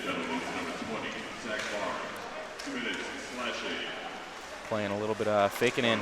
There's Ford Hadgett with a slap shot, but it goes up over the net. And now Flashes switch. Luke Haddo with an opportunity, but it's bounced away, and the Flashes try to clear, but the puck goes up into the netting, and play is stopped. I'll tell you, Ben, they need to check Gelenick's pads. I think he's got Stickum on there or something because he has just been unstoppable tonight. It's like the some athletes, I believe golfer VJ Singh got in trouble for that a few years ago. A slap chuck from Hatchet. He's got too much syrup in that waffle basket. He's smiling. He's smiling. He says, I'm going to get my opportunity in there. Failing to so far. Luke Caddo, the defensive pair. He'll take the puck behind the net. Now he comes up to gain some momentum. Passes it forward to Matt Jacobs, who takes it across the blue line but loses the puck. And the Flashes will dump it once again with 1:15 remaining on the power play to the Orange. Now the Orange try to gain momentum, but it's picked off. And nobody home for the Flashes. Ian Herman intercepted the puck, but he had to bring it back out to the blue line. And he trips up trying to make a hit, and now here comes Luke Caddo across. Holding on to the puck by himself. Hatchet Ford tries to go after it, but he says, hey, you can have it, buddy. Now the Flashes in the corner trying to clear it. Hatchet with the puck, throws it towards the front of the net. Now it's lost. Well, the puck almost got over to Patrick Major, who allowed for a short-handed opportunity on Syracuse's part that didn't result in the Flashes' goal. Oh, Tyler Gelenick with a save in front. Now he lays down in front of the net. And some commotion behind the net. Emotion starting to run high. Almost thought that puck went inside of the net. Tyler Gelenick lays on it like he's going down the luge board in the Olympics and keeps the puck out of the net. You know, the Kent State defense tonight has been doing a great job in this third period. Definitely doing the opposite of what I thought was going to happen, and I'm happy to see it. They have, I think the forwards have struggled. Someone on defense, Ian Herman, with a couple interceptions in the defensive zone. But besides that, some of the forwards have not been electric on the defensive side of the ice. But the defenders for Kent State are looking a lot better in this period.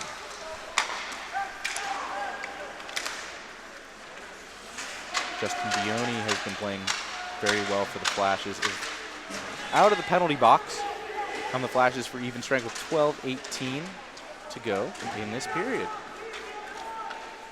Zachary Barnes able to get across, and he comes off for some fresh legs. Here comes Rob Ferrari, the goal scorer for that third goal, and Syracuse loses the puck, and here come the Flashes on an opportunity, an on-man rush. Ian Herman has the puck, and he throws it towards the net, but it's going to go up into the netting after it was blocked. Oh my goodness, he thought he had it, blew the gasket, blew the tire. That puck went sailing away. That was a beautiful run to see. That was a nice breakaway. It had a lot of tempo. Honestly, he had a nice apple right there. If it would have just, passed the puck across the pond, maybe Kent State would have had a nice opportunity to complete on that. He already has an assist on the night for Rob Ferrari's goal. Flashes throw the puck in front, but it is going to be blocked, and now here come the Orange.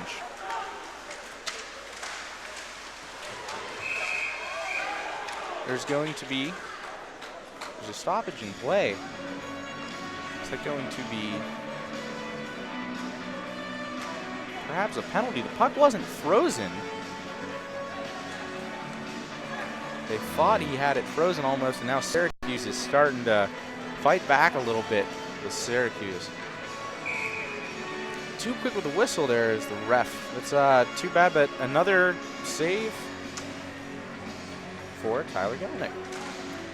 Now Syracuse is going to win the face-off and have an opportunity to throw it in front of the net, but the puck hits off of Herman, and he doesn't know where it goes, and now Syracuse is going to be able to fight for the puck in their own zone. They're starting to play physical. They're hitting hard out there with 11:33. The Flashes are up 3-0.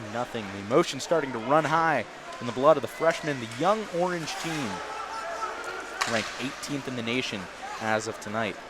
Puck goes sailing, and that will be icing against the Flashes. You can definitely see that the pressure is getting to this Syracuse team. They're trying to hold their composure, and they're trying to make sure that they're doing the right things. But as you can see down on the ice, they're starting to get a little chippy, and I think that just comes from their passion of the game and how bad they want to win. But I think that they're not used to this level of speed for collegiate hockey. False start called on the face-off. Syracuse has won a few face-offs in a row, but this one's going to go to the Flashes, who are going to try and clear it out of their defensive zone. They've looked better clearing it in this period, but there's the big man Hatchett, who gets hit as he tries to throw it, and he dumps it back into the zone, but now it's being fought for. Nathan Bukowski was fighting for it, and play will stop. Patrick Major, he had a penalty earlier in this game. He had a breakaway opportunity that would have given the Orange an early 1-0 lead in the first period, but he tried to make a fancy move, and well, he just dangled it a little bit, went for a deke, and it was a little too much. Now Lucas Prestamo comes out to take the face-off, and there's going to be a false start called against Jason Smith. So Zach Zrecki wins the face-off for the Flashes, and Smith comes around with the puck.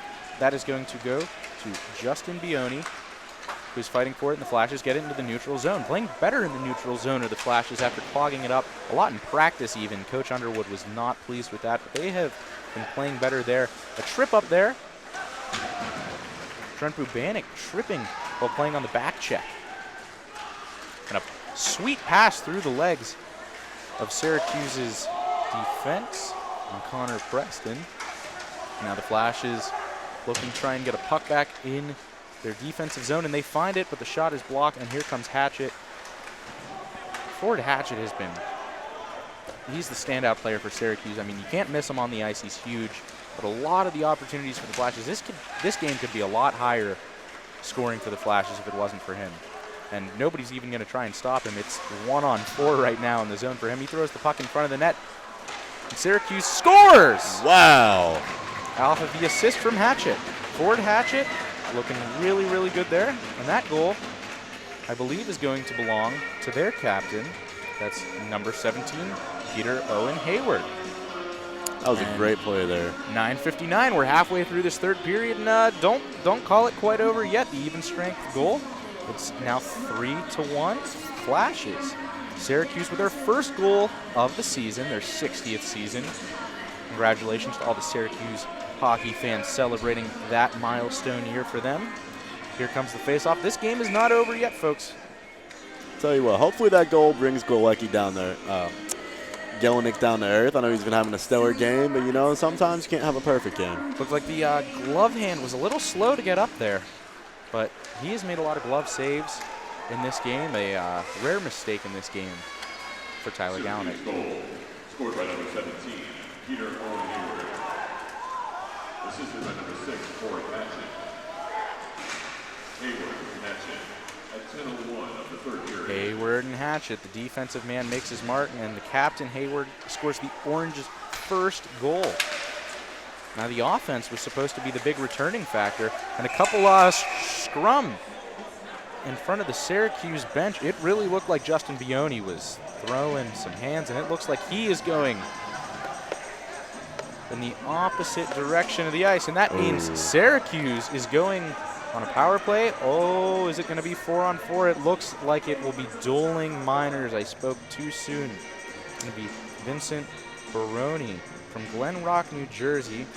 So there's an offensive player out, and it's, again, an experienced offense for Syracuse. Yeah. Well, let's hope both players have enough time to say their Hail Marys while they sit there in the sin bin. Well, they need to repent, apparently. Says my partner, James Doherty. I am Ben Pagani, joined by my broadcast partner. Just 3-1 in the third period, 9:28 remaining in the period, and it's a 4-on-4. We'll see some good movement of the puck, and perhaps the goal can come for either of these teams at this stage in the game. Syracuse is trying to ride some momentum. They've been playing physical hockey in this third period. It started off as a physical game in the first period, but now we're seeing some emotion running high and a couple hits up front. Ruben Caveria making a hit. And now the Flashes try to get down in their zone. Two captains on the ice on the penalty 4-on-4. The dueling minors for the Flashes and the Orange. And now the puck comes out to the neutral zone. Syracuse tries to gain some momentum and catches the Flashes switching, but they were switching themselves and they don't get the opportunity, and they'll dump it back into their own zone. Now the Orange throw a puck in front of the net, but it's going to be nothing, and almost a tripping call. Syracuse wanted it, but no arms up from the refs. No offsides called, and now the Flashes leave the puck back, and a puck thrown in front of the net. Ricochets away from Eric Parker, the goalie for the Orange. He has played well despite those 3 goals. The defense looking lackluster outside of Florida Hatchet and Mackenzie Murphy for Syracuse, the young defense, but now here comes an opportunity, almost an opportunity for a goal there on the part of Rob Ferrari. He was looking for a second one. Ian Herman was open, but now Herman comes off the ice calling for a switch in the lines, and out goes Zach Zarecki. Excuse me, Kobe Greenberg. 28s and 26 look awfully similar on the tuck jerseys. Now Syracuse making a move. Luke Caddo throws one up front after a pass to Austin Ricker, and Ricker, well, he meets Tyler Gelenick, and he makes a glove save. Seems to be a theme of the night despite the single goal that was on the glove hand of Tyler Gelenick. That goal coming on the part of Syracuse captain Peter Owen Hayward off the assist from the 6'4" defenseman Ford Hatchet. And as you can see right here, back in the defensive position is Owen Hayward. There's going to be 11 seconds left on the penalty. Syracuse looking for one last opportunity. The puck's going to go wide away, and going out to retrieve it will be the Orange. Kent State tries to get it out of their zone, and both men are free. It's back to even strength, but there's going to be a penalty on Syracuse. That's going to be Lucas Prestamo. Two come out. One goes in. The Flashes, ooh, they can strike now. And Syracuse, that's got to be a momentum killer. They were back into a fighting chance in this game, and, well, costly penalties. That is now, I believe, 6 or 7 penalties for Syracuse in this game. And is that first weekend kicks, partner? Yeah, it's definitely got to be a lot of jitters here. It's definitely got to be a lot of just players doing what they're not supposed to be doing. And, I mean, you can't really put it all on coaching. It's just all on the quicker pace of the game, you know. Coming out of high school to coming into college, you see a lot of things that you haven't seen before. And I think that you're going to make a lot of errors when you're running behind on the puck. And You know, if you can't get back to it, well, make a trip to the sin bin. It's going to be 2 minutes from holding on Prestamo, and there's just under 7 minutes remaining in the period. And the puck goes up front and saved by Eric Parker after a wrist shot coming from right winger Zach Zrecki. Zrecki's been awfully quiet in this game, but he was up by the blue line and slapped her up there. But Eric Parker, he was able to trap it between his legs, didn't let it get 5-hole. Yeah. Now Ruben Havaria winning a face-off for the Flashes. Havaria is the only player on this Flashes team who's played against Syracuse. 4 years ago, Syracuse played the Flashes, and the Flashes won a high-scoring game in overtime. Coach Underwood said that was a game. It was a long night. It was a Saturday night. They went up to Syracuse, and they got the win, but it was tough. And a lot of these players, they weren't sure what to expect playing Syracuse, but they have looked to match well against the Orange tonight, being up 3-1, making less mistakes. They had their opening weekend mistakes last weekend against Pitt, lots of penalties, losing 2 games, one 4-2, and the second game 5-2. They lost Ryan Nugent on a shoulder injury in the first game, late in the first game against a tough-hitting team from the University of Pittsburgh. Here comes Ian Herman across the blue line now, and he holds on to the puck, and he is going to try and throw one back for his own team. Now Syracuse tries to clear the puck, and they do. Now it's going to be a 1-on-2, but the puck gets lost, and now Syracuse will be going to fight for it. They throw it around, and Matt Jacobs has the puck. He'll throw it in, and Syracuse is going to have a man come off. Mackenzie Murphy, he's been a little quiet after the first period, and he exchanges for Ford Hatchett. You know, it's got to be intimidating out there being a Kent State player and just seeing Ford Hatchett come at you with just his size. He's a very big player, and I think he's one of the driving forces of this Syracuse defense, being just so aggressive and so on top of you. He is the biggest man on both of these teams, standing at 6'4" and standing on skates. Now comes the man out of the box, Prestamo, and Syracuse changes lines. Syracuse sends their second line players out, getting fresh legs out there.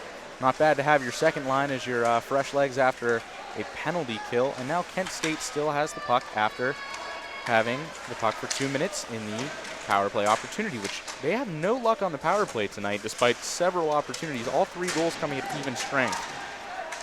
Indeed. I definitely think Kent State needs to work on that in practice in the upcoming weeks. I definitely think that if you're going to have a power play, as many as they've had tonight, that you need to capitalize on at least half of those.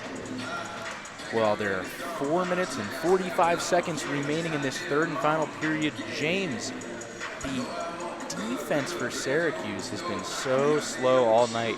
Ford Hatchett's really been the man sticking out. Mackenzie Murphy started off the game hot, but he has really slowed down despite starting this game. What can Syracuse do in a game tomorrow? How can they adjust when they take on the Flashes tomorrow night at 7:30? I think that Syracuse knows what they saw today, and maybe they're going to go back, watch some film, watch some tape, and see what they did wrong, see what they can do different tomorrow. And I think that they need to pull back on being so aggressive, because I think they're more so focused on rather getting the puck back in their possession by the act of will rather than by strategic gameplay.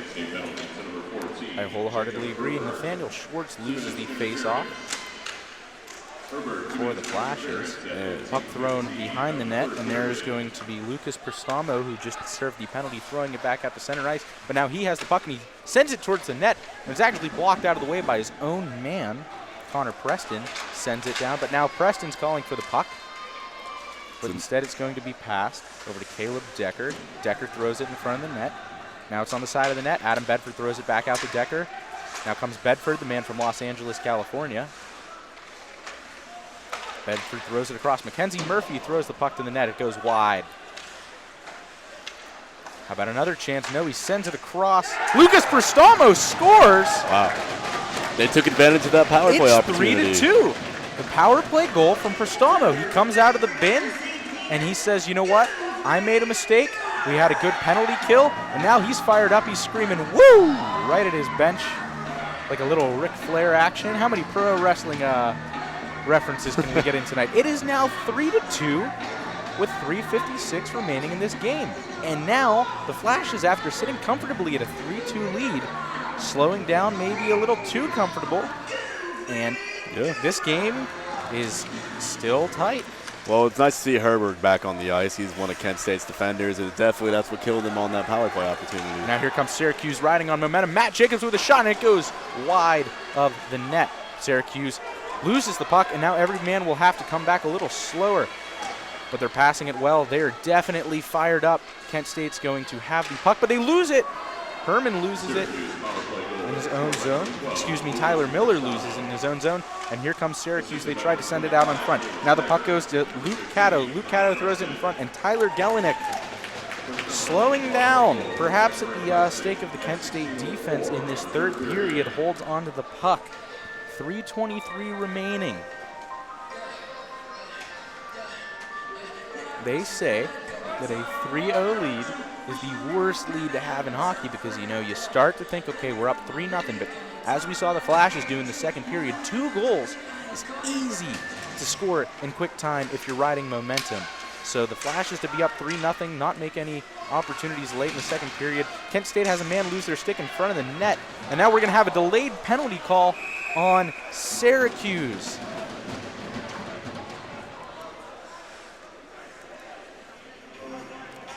Well, that 3:11 remaining in the game, and it's going to be a 2-minute minor for Ryan Daly, the forward from Avon, Connecticut.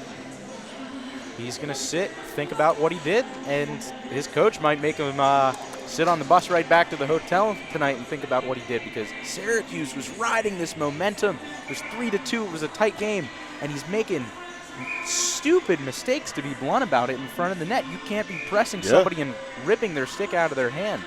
And it looks like Syracuse is going to call a timeout. Assistant coach Andrew Walensky, he is taking over tonight as Connor Treacy, the head coach of Syracuse, is expecting his first child this weekend. Congratulations, Coach. Congratulations, congratulations. That's a beautiful thing. It is excellent, and now Syracuse has to focus on making another beautiful move, maybe tying up the game, but it would be on a shorthanded goal if it were to come in the next 2 minutes, because the Flashes are on the power play with 3:11 remaining in this game. Syracuse was on fire the last 5 minutes. They scored 2 goals just like that. And now Coach Underwood for the Flashes, he's telling them, guys, you got to keep your head up. I don't know what you're doing out there, but you got to overcome this. You can't sleep. And they talk strategy in the locker room in the second period. They got to stay hot. We talked about how their defense needed to not slow down, and it looks like they really have. And yeah, they get lucky. Now they're on the power play, but they have not scored a power play goal tonight. And there was actually a shorthanded opportunity on a breakaway from Patrick Major, who could have taken the lead 1-0 early on in the first period, but he put an extra move on it, tried to put a little English on it. Didn't work out. So now, after going down 3-0, Syracuse down by a goal, 2 minutes left. Both teams looking for their first win of the season. The Flashes played last weekend. Puck goes into the netting. If you're Syracuse right now, you've been in the power kill a lot, and I think as time goes on throughout this game, they've been able to be more comfortable with that, being down a player. And I don't think they're going to be as worried, especially with the time and the score, about trying to stop Kent State, because as you've seen the trend in this game, Kent State really can't seem to capitalize on the power play. And Kent State not being amazing on the power play. They throw the puck right to the net after the faceoff, but it looks like Syracuse is coming forward with it. Matt Jacobs has the puck, and he throws it in and dumps it. Tyler Gelenick comes out for it, and it's almost met by Peter Owen Hayward, who already has a goal in this game. It looks like the Flashes are going to try and clear it. Ruben Avaria is in there, and he is bringing the puck towards the center after passing it over.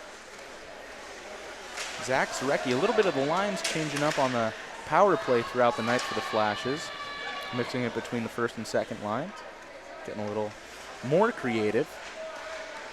I wonder who will come out to take the legs after the power play to defend that last few minutes for the Flashes. Flashes the blue line. Well, the puck is stopped up front, and the Flashes are playing well, but Syracuse clears it, and here comes a breakaway. Oh, and stumbling with the puck is Peter Owen Hayward, but he's still got a one-on-one, and he has a chance. He puts it in. Wow. It's a tie game, a shorthanded goal. It is 3-3. Unbelievable. The Flashes have blown a 3-0 lead. Syracuse Peter Owen Hayward, the captain from Brattleboro, Vermont, with his second goal of the game. And this game's tied with 2 minutes left. Short-handed goal. Jim Underwood, the Flash's head coach, is fired up. The Flashes call a timeout. Wow. I tell you what, ladies and gentlemen, if you got kids, put them to sleep. If you have anything to do, cancel your plans, because this is a game you do not want to turn off. This is a barn burner, and this is going to be very exciting. I have not seen a hockey game this exciting in a long time, and it's going to be great. This is intense. It was 3-0 going into the last 10 minutes of this third period. Yeah. And the Flashes got a little too comfortable. Looking and like they give Golden up State. a shorthand. They're looking like Golden State, except they blew a 3-0 lead.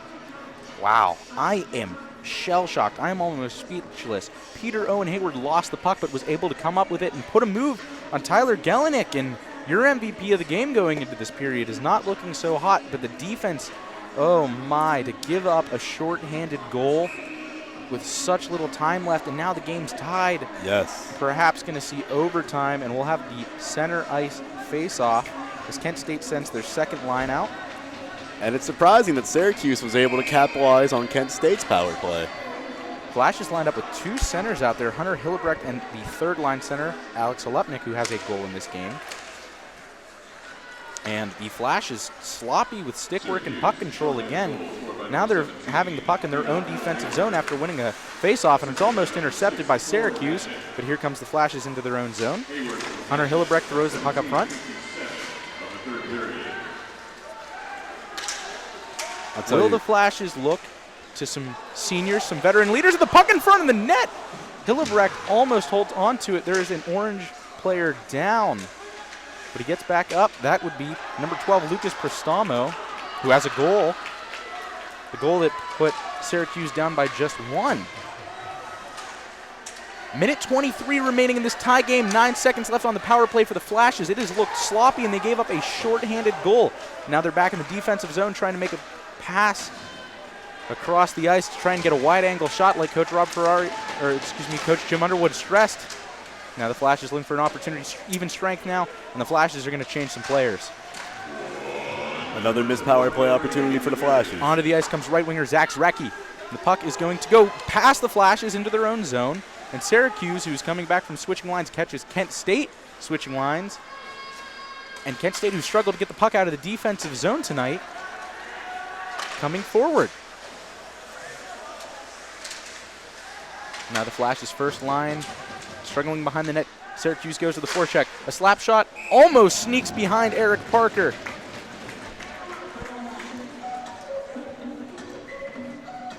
This game has taken a very big turn, and I remember saying it. This was going to be the period. Syracuse is going to turn the corner. There are 32.7 seconds remaining in the third period. We got 3-3-3 with almost 33 seconds remaining. Wow. The Flash has got to find momentum somewhere. 28 seconds left. The Flashes have the puck in their offensive zone. Puck coming out and a wrister thrown at the front of the net all the way from the blue line. And the Flashes can't hold on to the puck. Fighting for it in their own zone. Syracuse switches to a forecheck, but a fake coming for a wraparound is the Flashes, and nobody home when the pass from Tyler Miller gets thrown around the back end. Tyler Miller's been kind of quiet in this game, and time expires. Wow. We're headed to overtime, folks. Free hockey. Free hockey. Oh, my word. I am speechless at what we have seen in the last 10 minutes. Tyler Gelenick, who is looking rock solid. He was an outstanding defender in the first 2.5 periods. A little too uncomfortable, right, James? Yeah.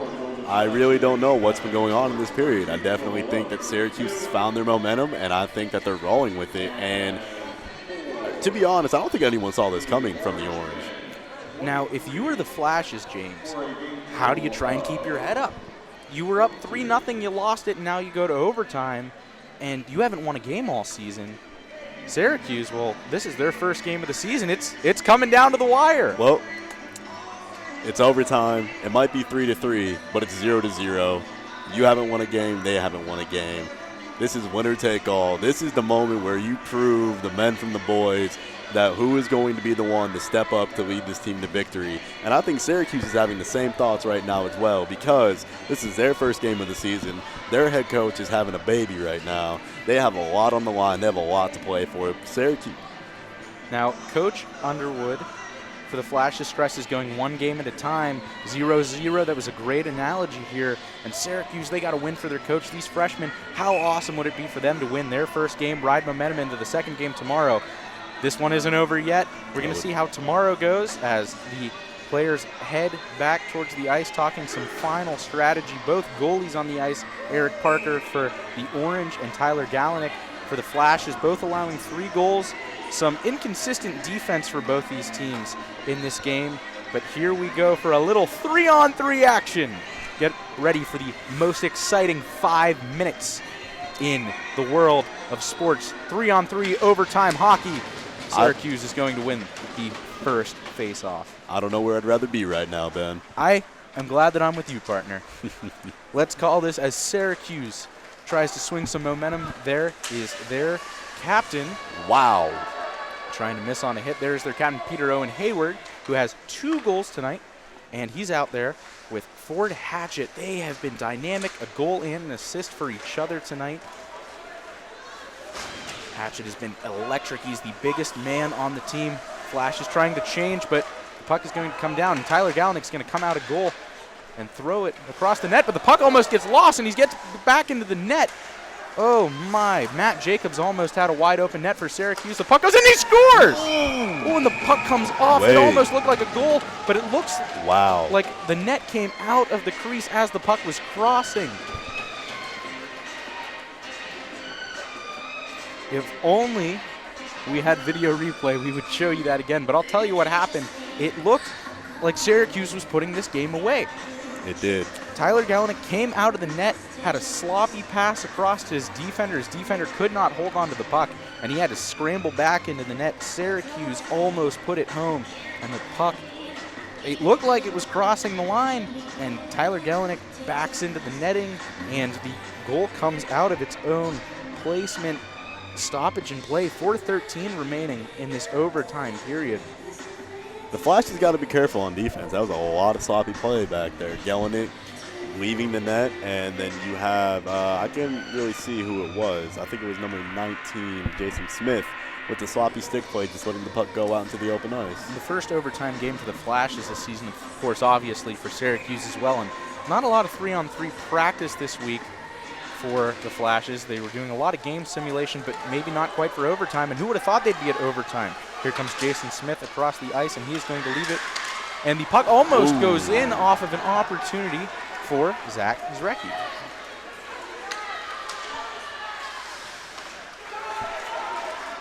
Syracuse fighting for the puck, and they almost bring it across their own blue line.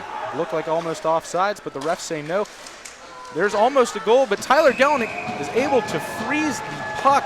Oh my goodness, Connor Preston for the Orange. He comes off, but he looked like he was going to send it home.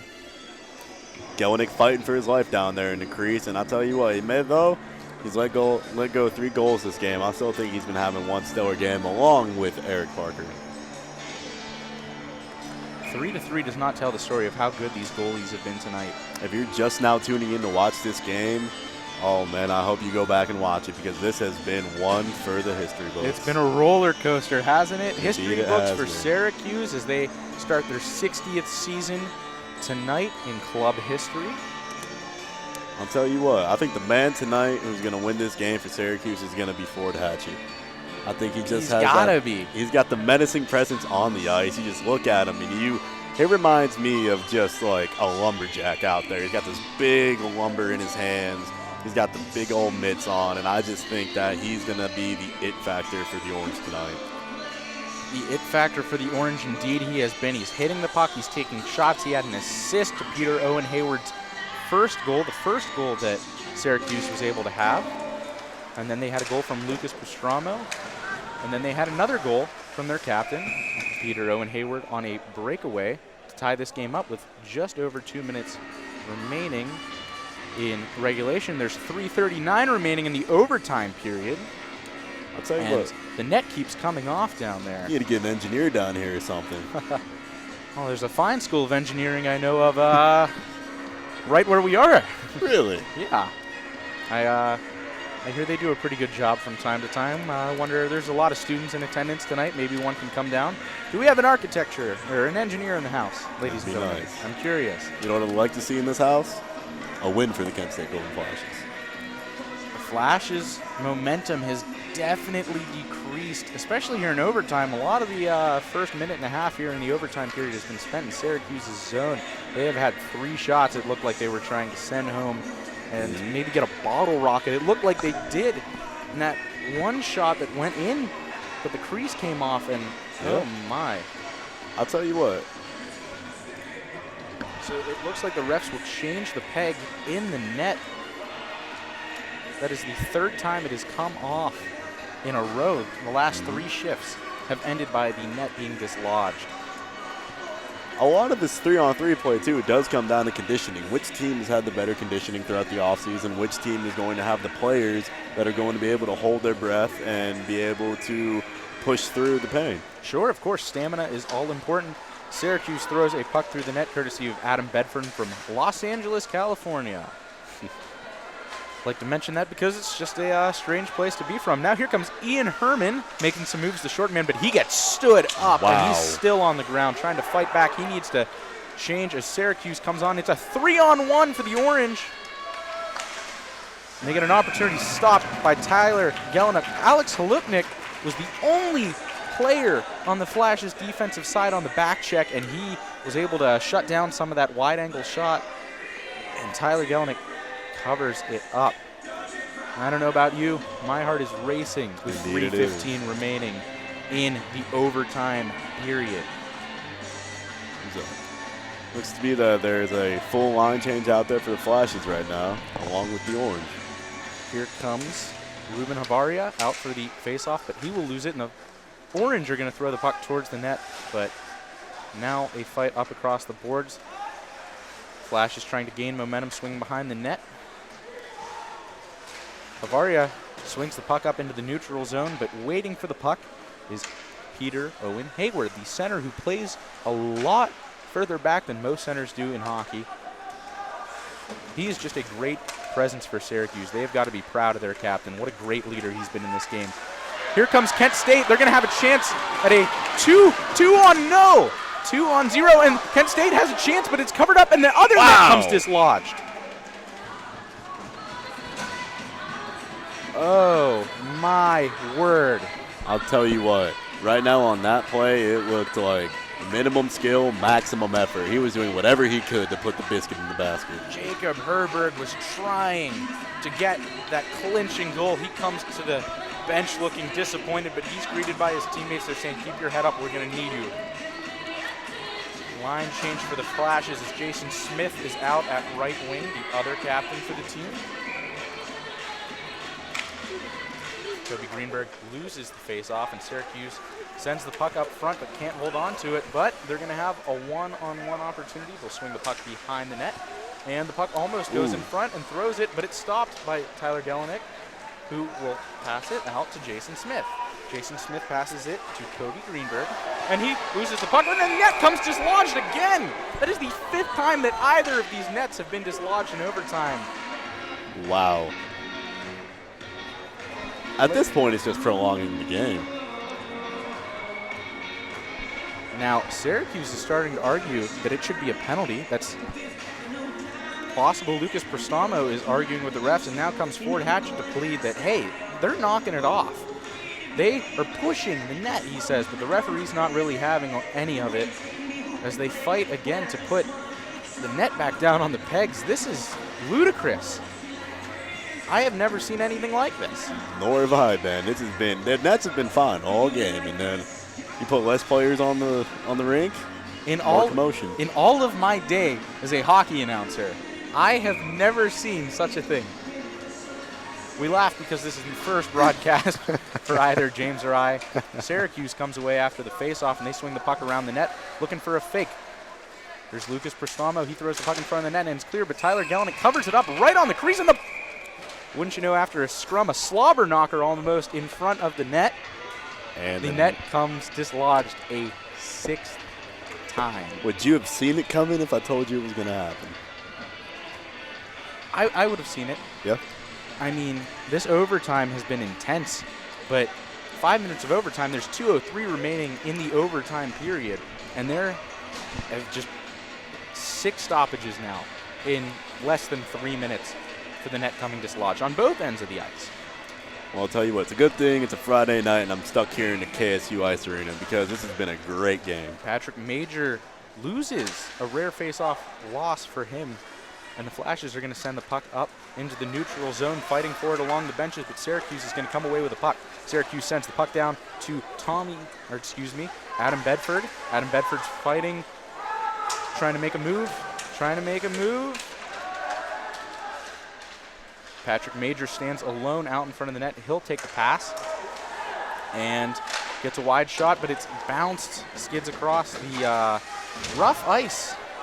Remember their overtime period, there wasn't time for the Zamboni to come out. It's got to be scratchy and crunchy down there for any of the players. Flashes go into their offensive zone. One of the first times they haven't. And he scores! Overtime victory for the Flashes, and the bench goes to greet him. Oh my God! Bangle, what a dangle. You would have to be here to believe it. The Kent State Golden Flashes beat the Syracuse Orange. I believe that was Rob Ferrari.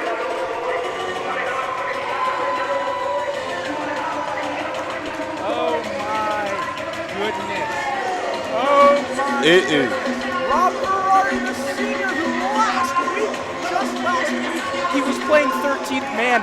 Coach Underwood said he had the best week at practice. I spoke with him yesterday. He said, I need to step up. I need to be better. And he has 2 goals tonight, including the clincher. And the Flashes, after being up 3-0, blowing 3 goals, are able to rely on Rob Ferrari's 2nd goal of the game.